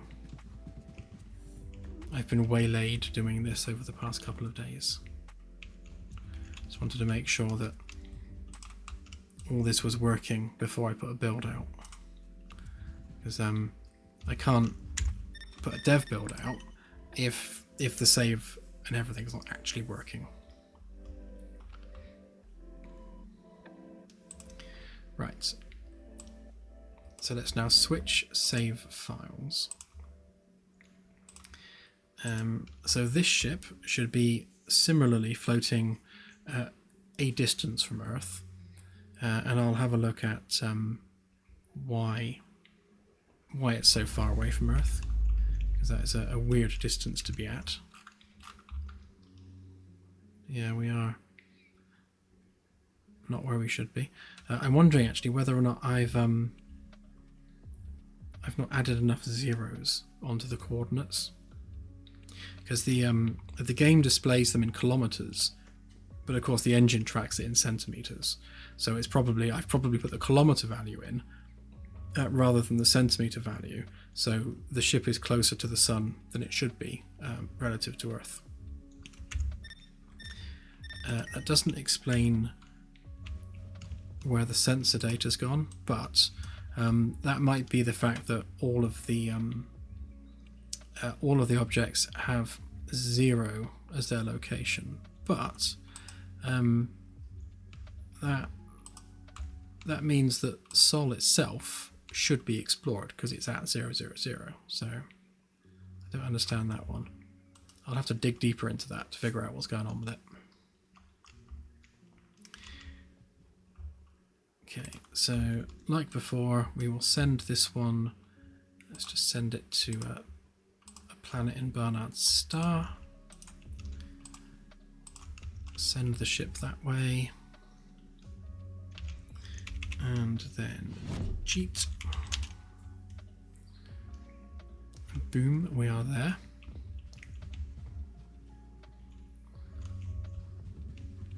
And we'll do our long range survey as well.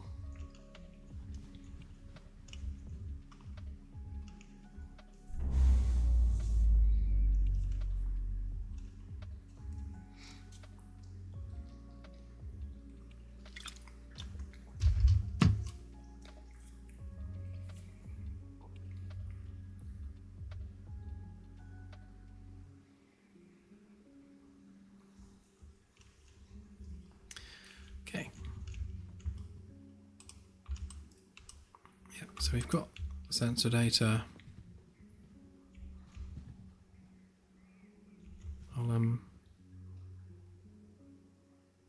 see if I can pull the default page state from this as well. So when you return to the game, the holo display should be configured the same as this, and it shouldn't be defaulting to the galactic position mode. It should be wherever you left it. So we'll have a look at why it isn't. Okay, that should be long enough for it to have saved.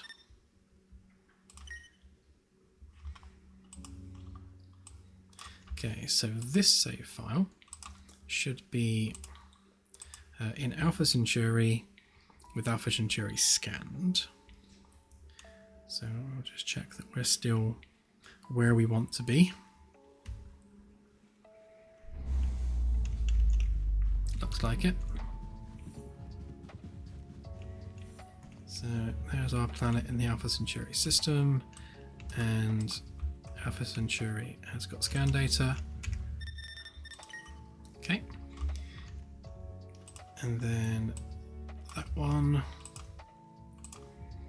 should be the same for Barnard Star.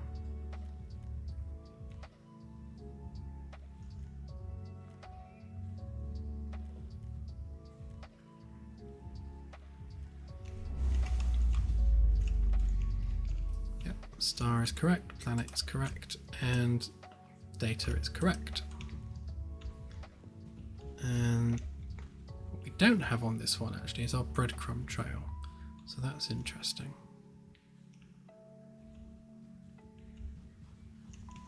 Wonder if we go over there or over there, that'll create one.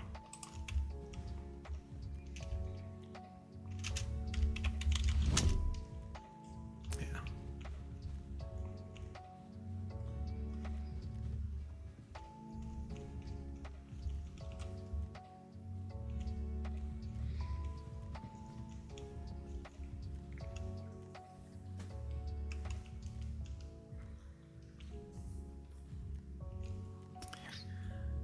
Okay.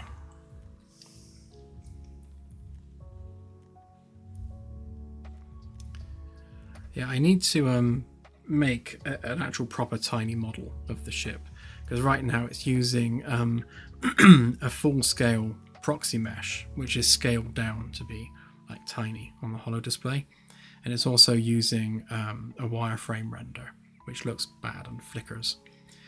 So I'll make a proper tiny Magellan, basically, to render it, and that will look a lot nicer.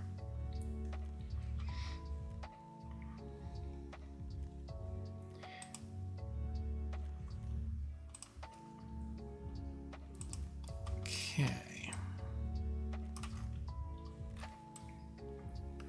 so that's fine. All that's fine. That's what we just added. Okay, so the pertinent thing here is, before we grab those details, we should be setting fairly robust defaults. I'll check those values against these ones.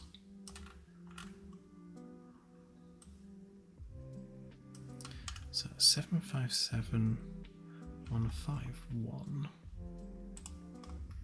Oh yeah, that'll be why. I've used the wrong coordinates for Earth. That was where it used to be before I redid some of the data, and it's moved Earth in its orbit. So all I need to do is grab these details, which is where Earth actually is, and that will fix the problem.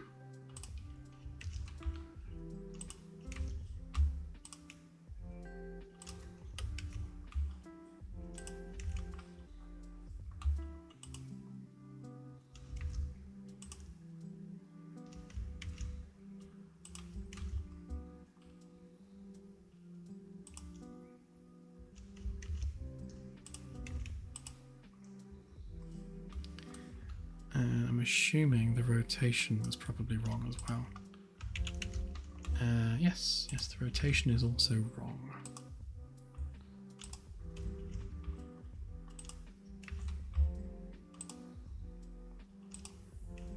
That's what happens when you work from old data. I just need to times all of those by 100,000 to convert the kilometers into centimeters.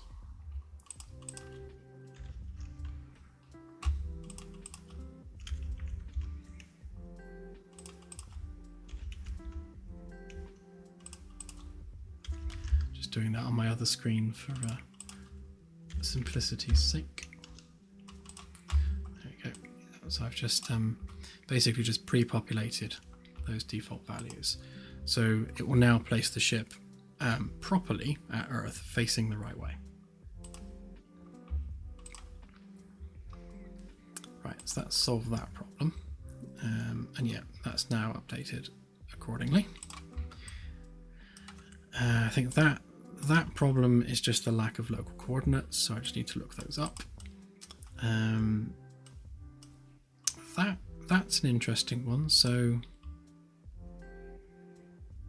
that should have, at the very least, given us Earth as our initial location. I wonder if oops, not make array, make vector. Just wondering whether or not I do that. Shouldn't make a difference, but you never know. Just give it a proper pin rather than just putting it in there.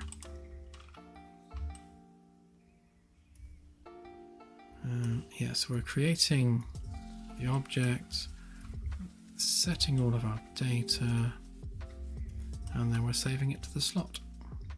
Yeah, so that should be setting those defaults exactly as we need them to be.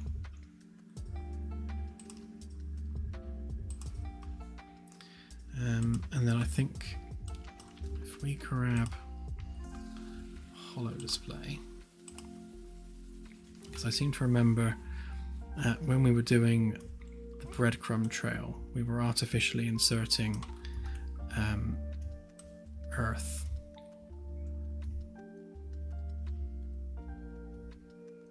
Or were we? Perhaps we weren't actually.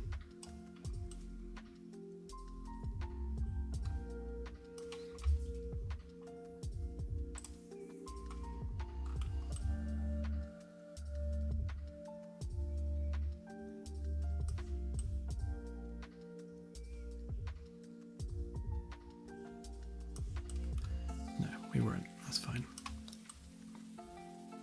I seem to remember it just inserting Earth into the thing artificially here, but we shouldn't need to do that. We're setting it by default.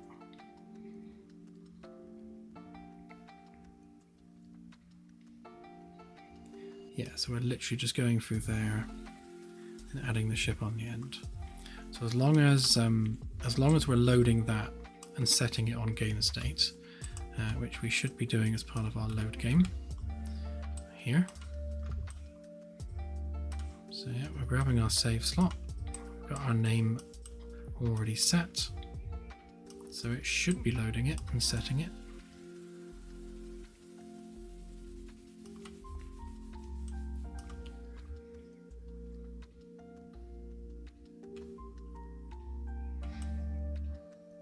That's not going to help actually.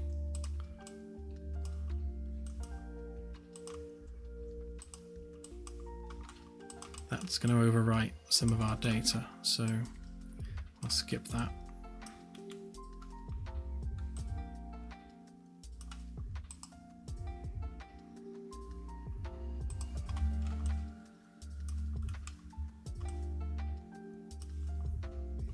Okay.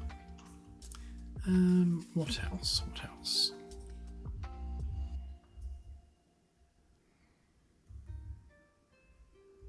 That should be everything. The other thing that I needed to check was making sure that when you first go onto the client, it properly ascertains whether you're actually logged in or not. And that would be on there.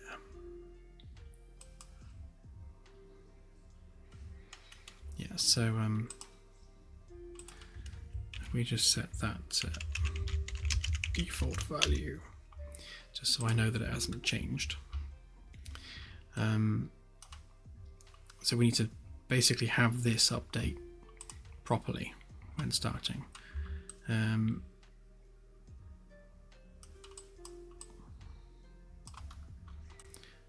Yeah, so uninitialized. So if we are authenticated, then we want to enable. Actually, no, we don't. We want to set our active widget index. In fact, to be honest, I can probably do it with this.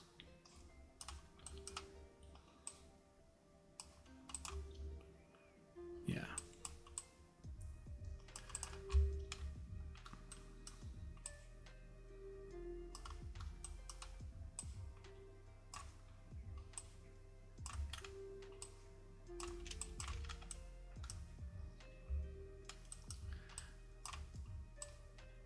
Just clean that up a bit.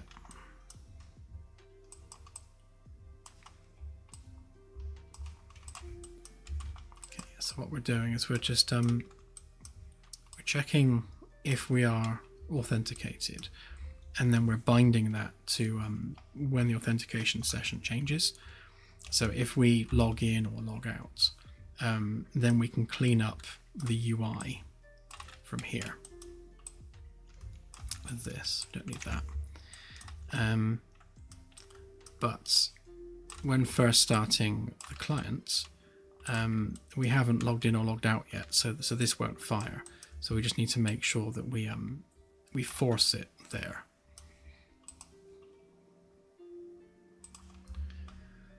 Okay, so I'm actually going to package that now.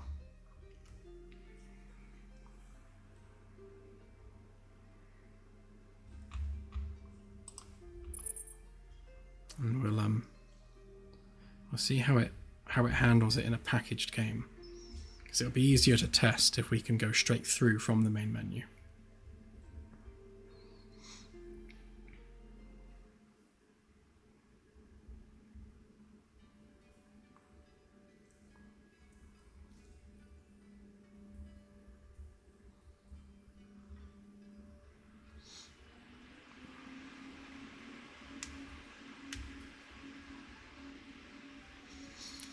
Ocean Gate Engineer, thank you. Very much appreciated. And yes, we do hope so. We've poured quite literal blood, sweat and tears into this game over the past 4 years. So yeah, it would be good to see success at the end of the road, for sure.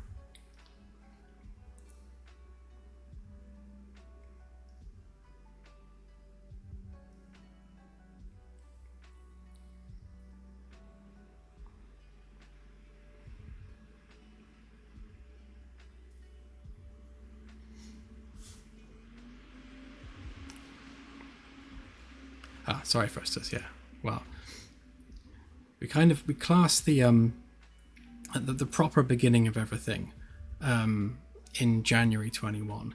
We started during the COVID lockdown. That's when like the initial like bits and pieces started, but we didn't really start building in earnest until January 21. So yeah, 5 years. 5 years in January. Wow.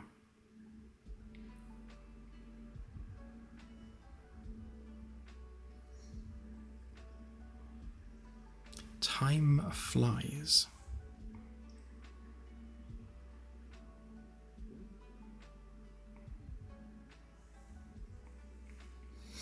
Yeah, it's madness.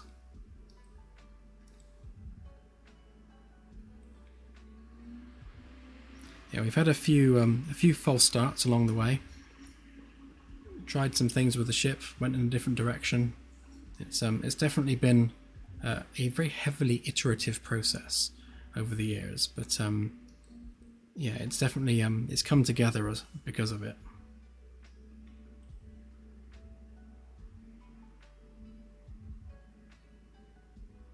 Yeah, yeah. The ability to shoot out the lights and have the NPCs repair them, that is still there. The code is still there. It still works. It's just we're waiting for that perfect time to put it all back in, which will be when we have some kind of usable tool for repair. Right, let's see what is broke. And I imagine most of this is all going to be because of a reference chain broken on the struct. This one in particular, because I changed it, and every time you change a struct, it breaks everything. Yeah, so if we look at the reference viewer and just see how bad it's going to be. Oh, yeah, look at all that lot.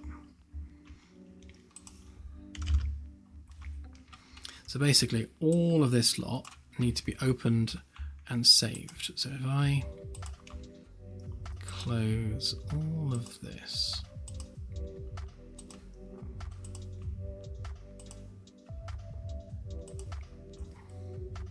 okay, and then we edit all of that lot. Yay for the reference viewer, otherwise this would be a nightmare.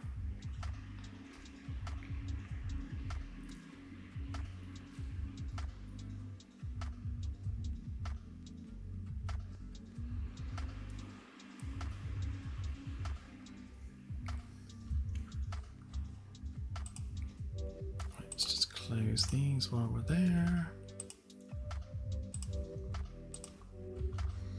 Okay, so basically the struct becomes a null pointer if you edit the struct and then save a blueprint that's referencing that struct. So this has been a very, very old bug that's been lingering around for a while. I don't know if it's been fixed in 5.7, it might have been, but it's been around for a while.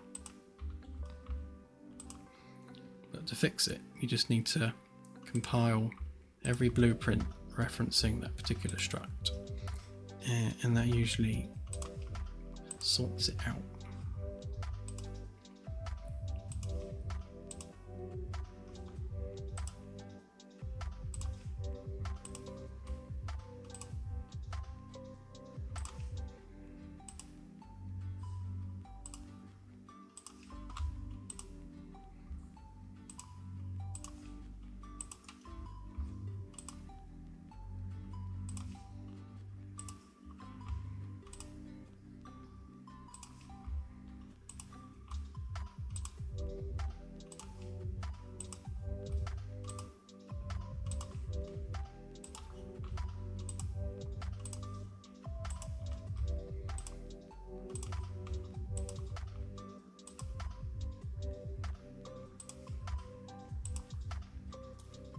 Okay, let's try again. Actually, let's clear the log so that we don't get confused with old errors. Alright, let's try again.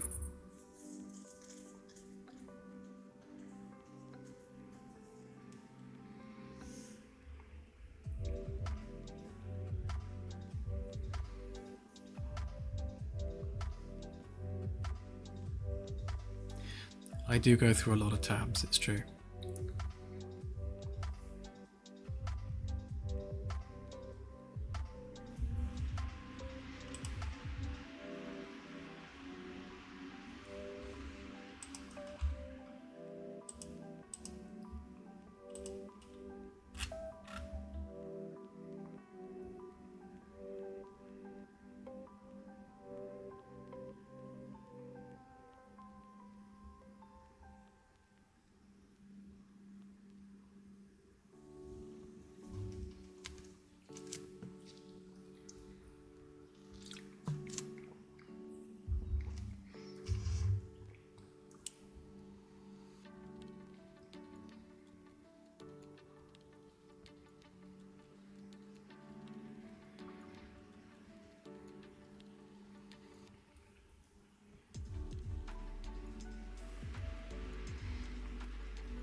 If we've got the bandwidth for it, yeah. Thing is, once we load over or move over to MetaHumans and build the character system on that, then essentially all the things that MetaHuman supports, we will be able to implement into the game in some way. So yeah, I mean, face over IP, it's definitely not impossible, but it's going to be bandwidth related because we're already using quite a lot of bandwidth.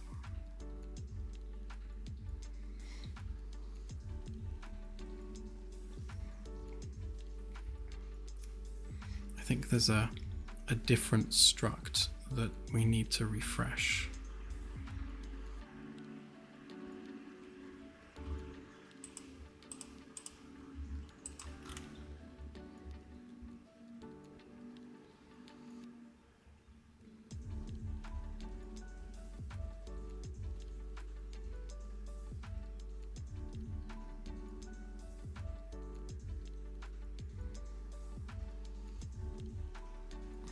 Seems to be the ship state one.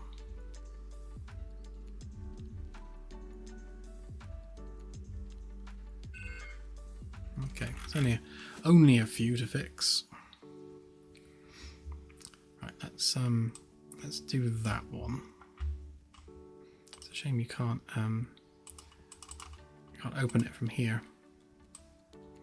But yeah, this unknown structure error is because we've edited one of the structs, but fortunately it is fixable.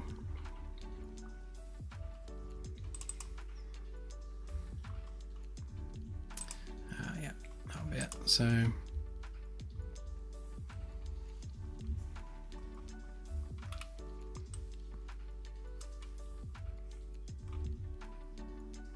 what was the thing? So get ship state. Get ship state.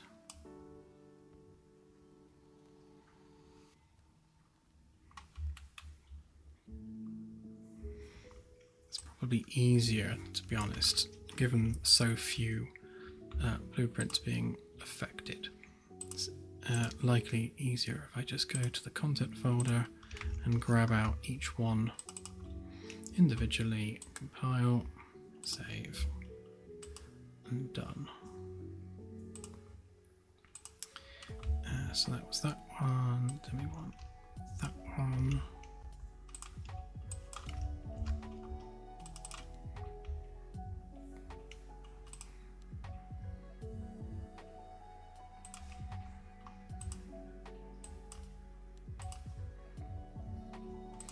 Next.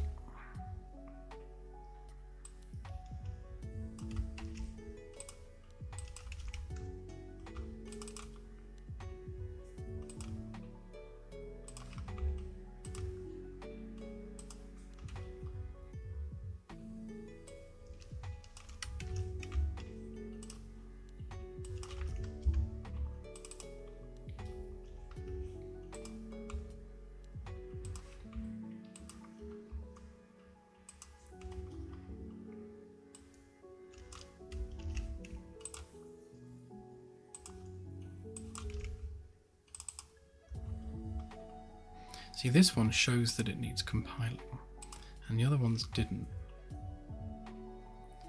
Which is, yeah, they kind of present like there's nothing wrong with them, but they also fail to package at the same time.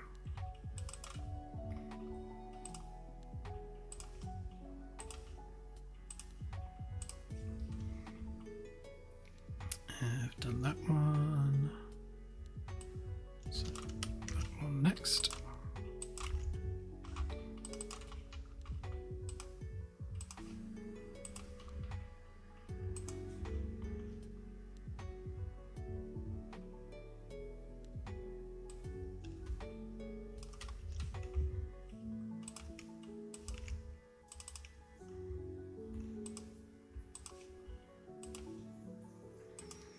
These will be all the things that are referencing the location of the ship. So they're all hitting that same struct.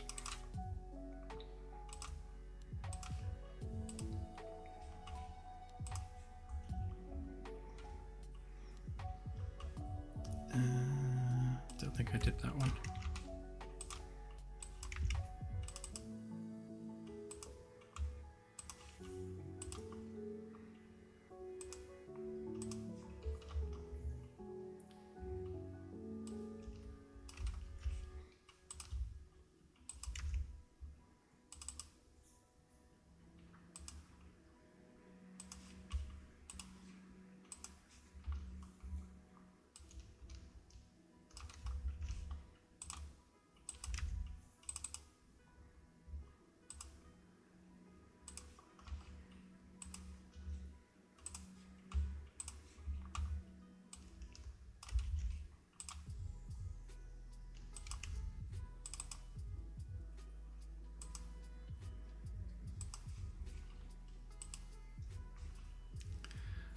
Should be all of them.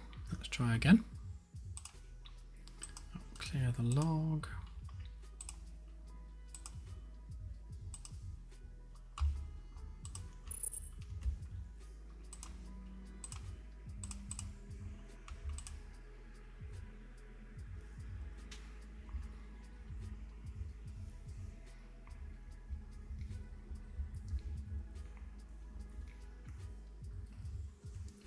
Fingers crossed, everyone.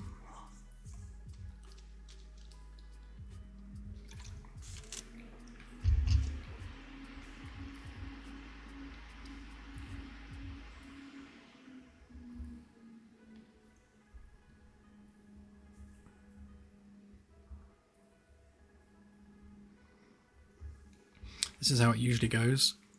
I'll be like, yeah, I'll just put a build out, and then I spend the next 2 days just clearing errors. But I have high hopes this one will go.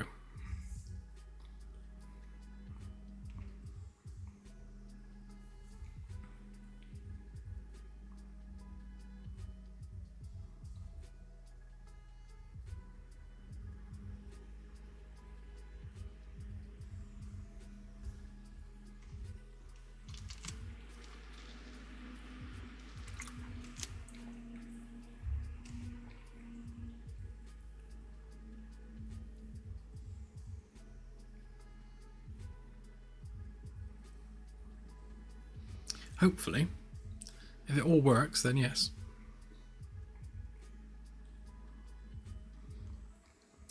These builds are our internal builds, which backers have access to. If you have a look at the Ko-fi links in the description, you'll be able to grab a captain rank and get access to these builds. When we're like at our most active, we're sticking out 2 builds a week. I've been slacking lately and breaking too much, so our cadence is not what it should be. But it used to be 2 builds a week, and I'd like to get back to that if possible.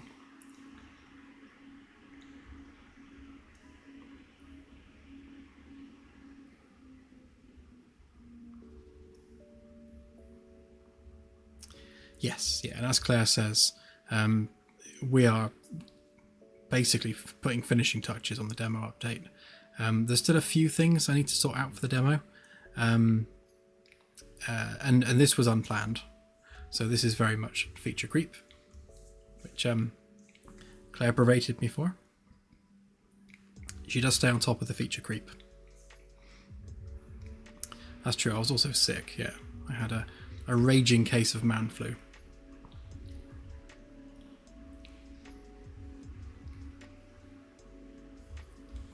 But yeah, as much as this is feature creep, it was almost like panic creep because we did that convention in London, and seeing people play the game that have never seen it before and just picking it up and just having a go, it was really obvious that our introduction into the game needs a lot more work, and that whole onboarding side of things really needed doing. So I figured I want to get that done for the next demo update so that the next demo has much better onboarding than the last one. So people that are checking it out for the first time will have a much nicer experience. And having multiple save games was just kind of a happy consequence of doing that, because it meant that I needed to be able to store and track multiple ships. So just having multiple save games was was the way forward with that. Hurrah! We do have a packaged game. Right, let's give it a whirl a minute. If I can even find the right folder. There it is.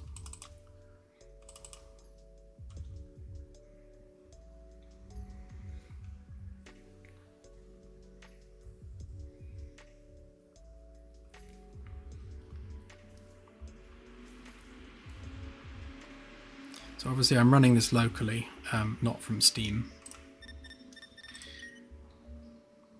Okay, so it has connected and stayed connected as me, because it's got a token saved in Windows.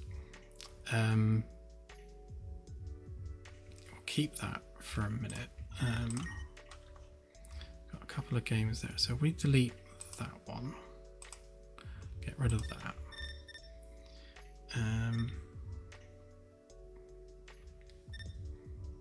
Yeah, let's try this with.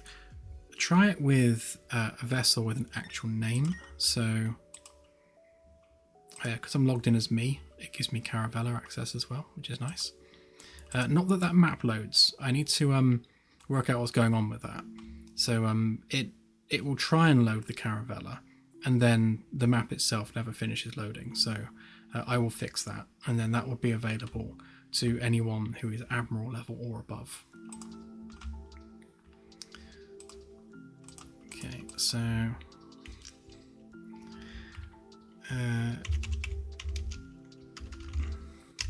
testy test face.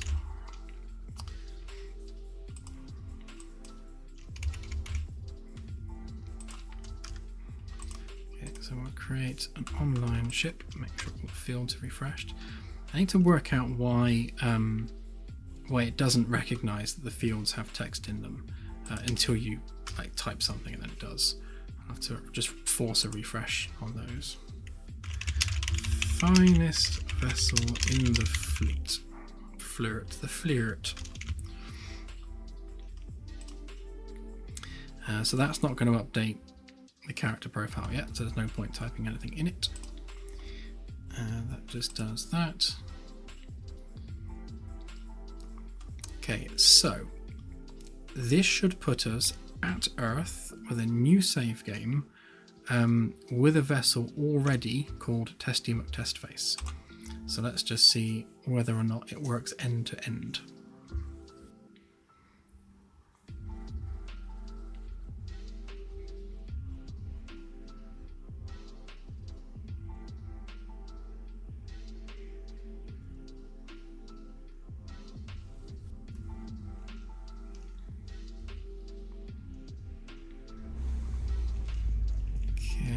Sun's in the right place.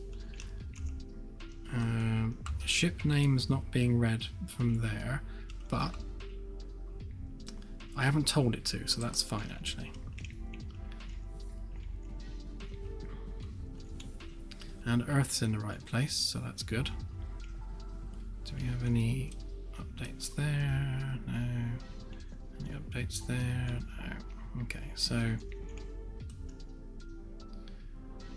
yeah, so I need to definitely get the customization porting over. I've got a red dot, that's a good sign for the breadcrumb trail. Obviously Sol is not explored, that's probably because of the coordinates.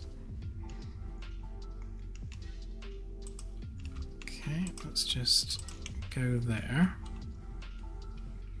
Let's make sure that that we actually get there and the breadcrumb trail works.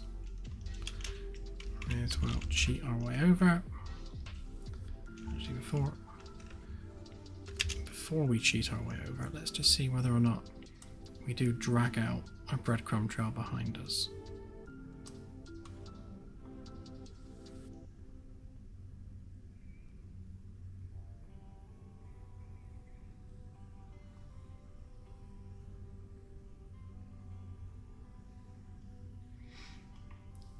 So it won't, or at least shouldn't update until we've been 1 light year.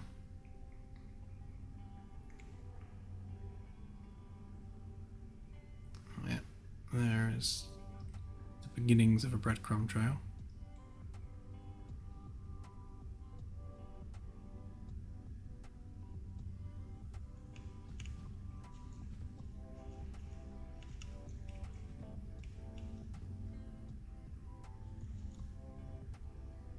Seem to be just pooping out dots behind us.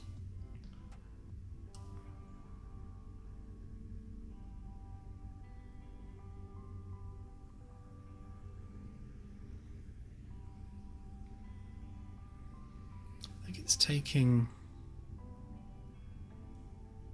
the ship's location as the start point.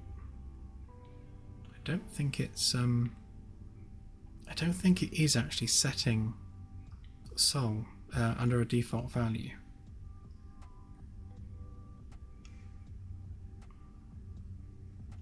Yeah, because every time we go 1 light year, we reset the origin for the breadcrumb trail, which is why it's just a dot. Which means that we didn't have Sol set as our original point, which means that the default value must not have been set in the save. But I'll have that do a bunch of debug spam, and then we'll see whether or not that's actually reading the value properly or not.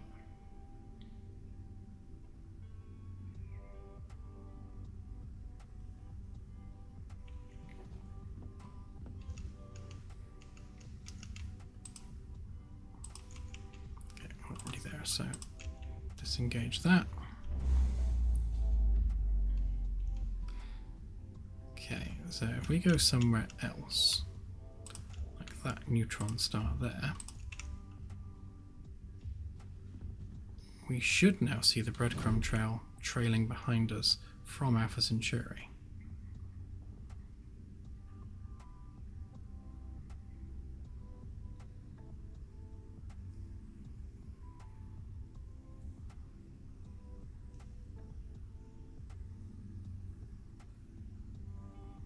Just wait for us to gather speed.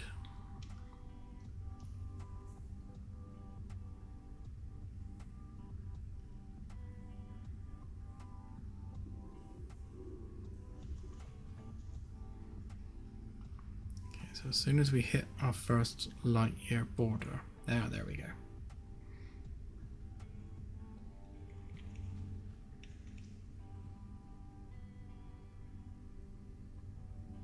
So that'll update every light year as we go.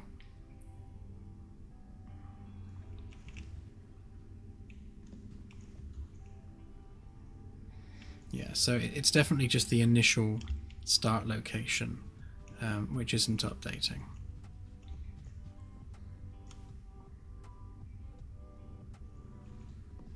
Although it is definitely setting some default values, because the ship is started in the right place. So it's weird that that didn't work.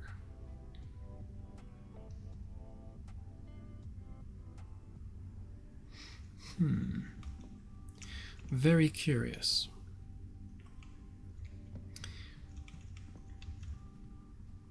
Okay, so what I'll do is, if we just pick a planet, that one will do, and then cheat.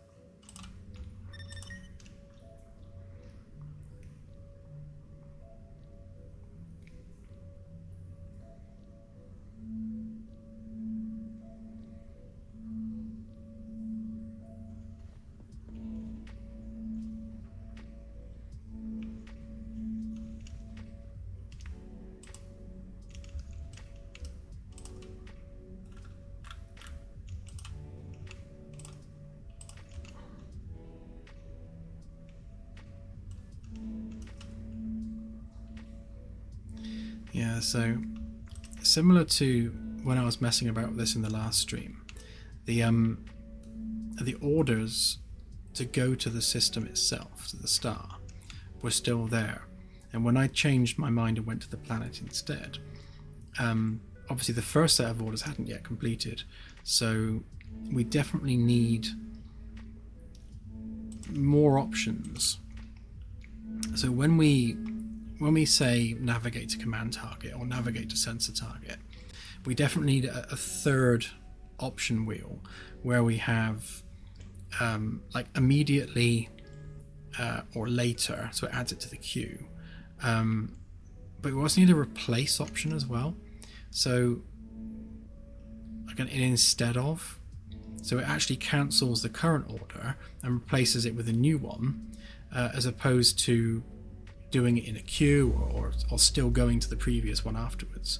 Because if you're going to one planet and you say, no, go to this one now, it will still go back to the original one afterwards. So we definitely need that third option for replacing the order. I think that will really help with just bridge control generally. Right, let's give it a second to save. Look at the pretty planet.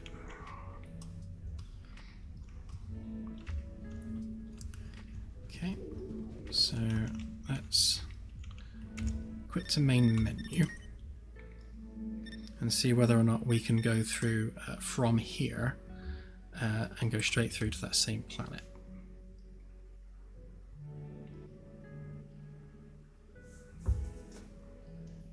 I've yet to test it from the menu, again, because the Magellan class just doesn't load in the editor. It takes too long.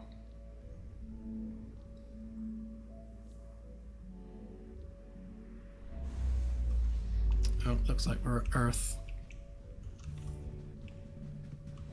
We are indeed at Earth. Okay.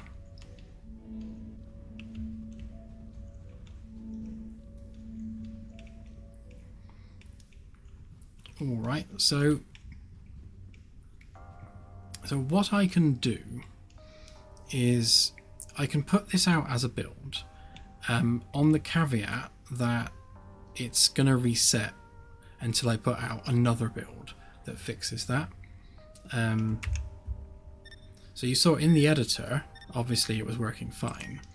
But from here, I think what's happening is when we hit load game from here, it's not setting this fully in game instance, which means the game instance doesn't have a reference to the save file that we're supposed to be loading.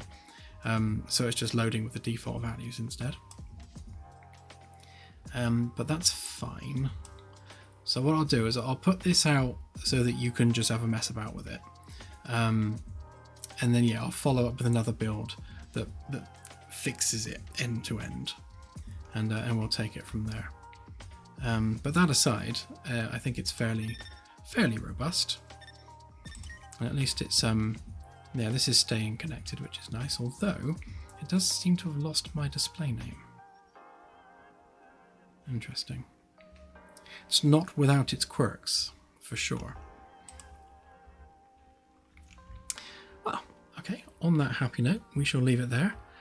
Thank you everyone for bearing with while we go through all of this.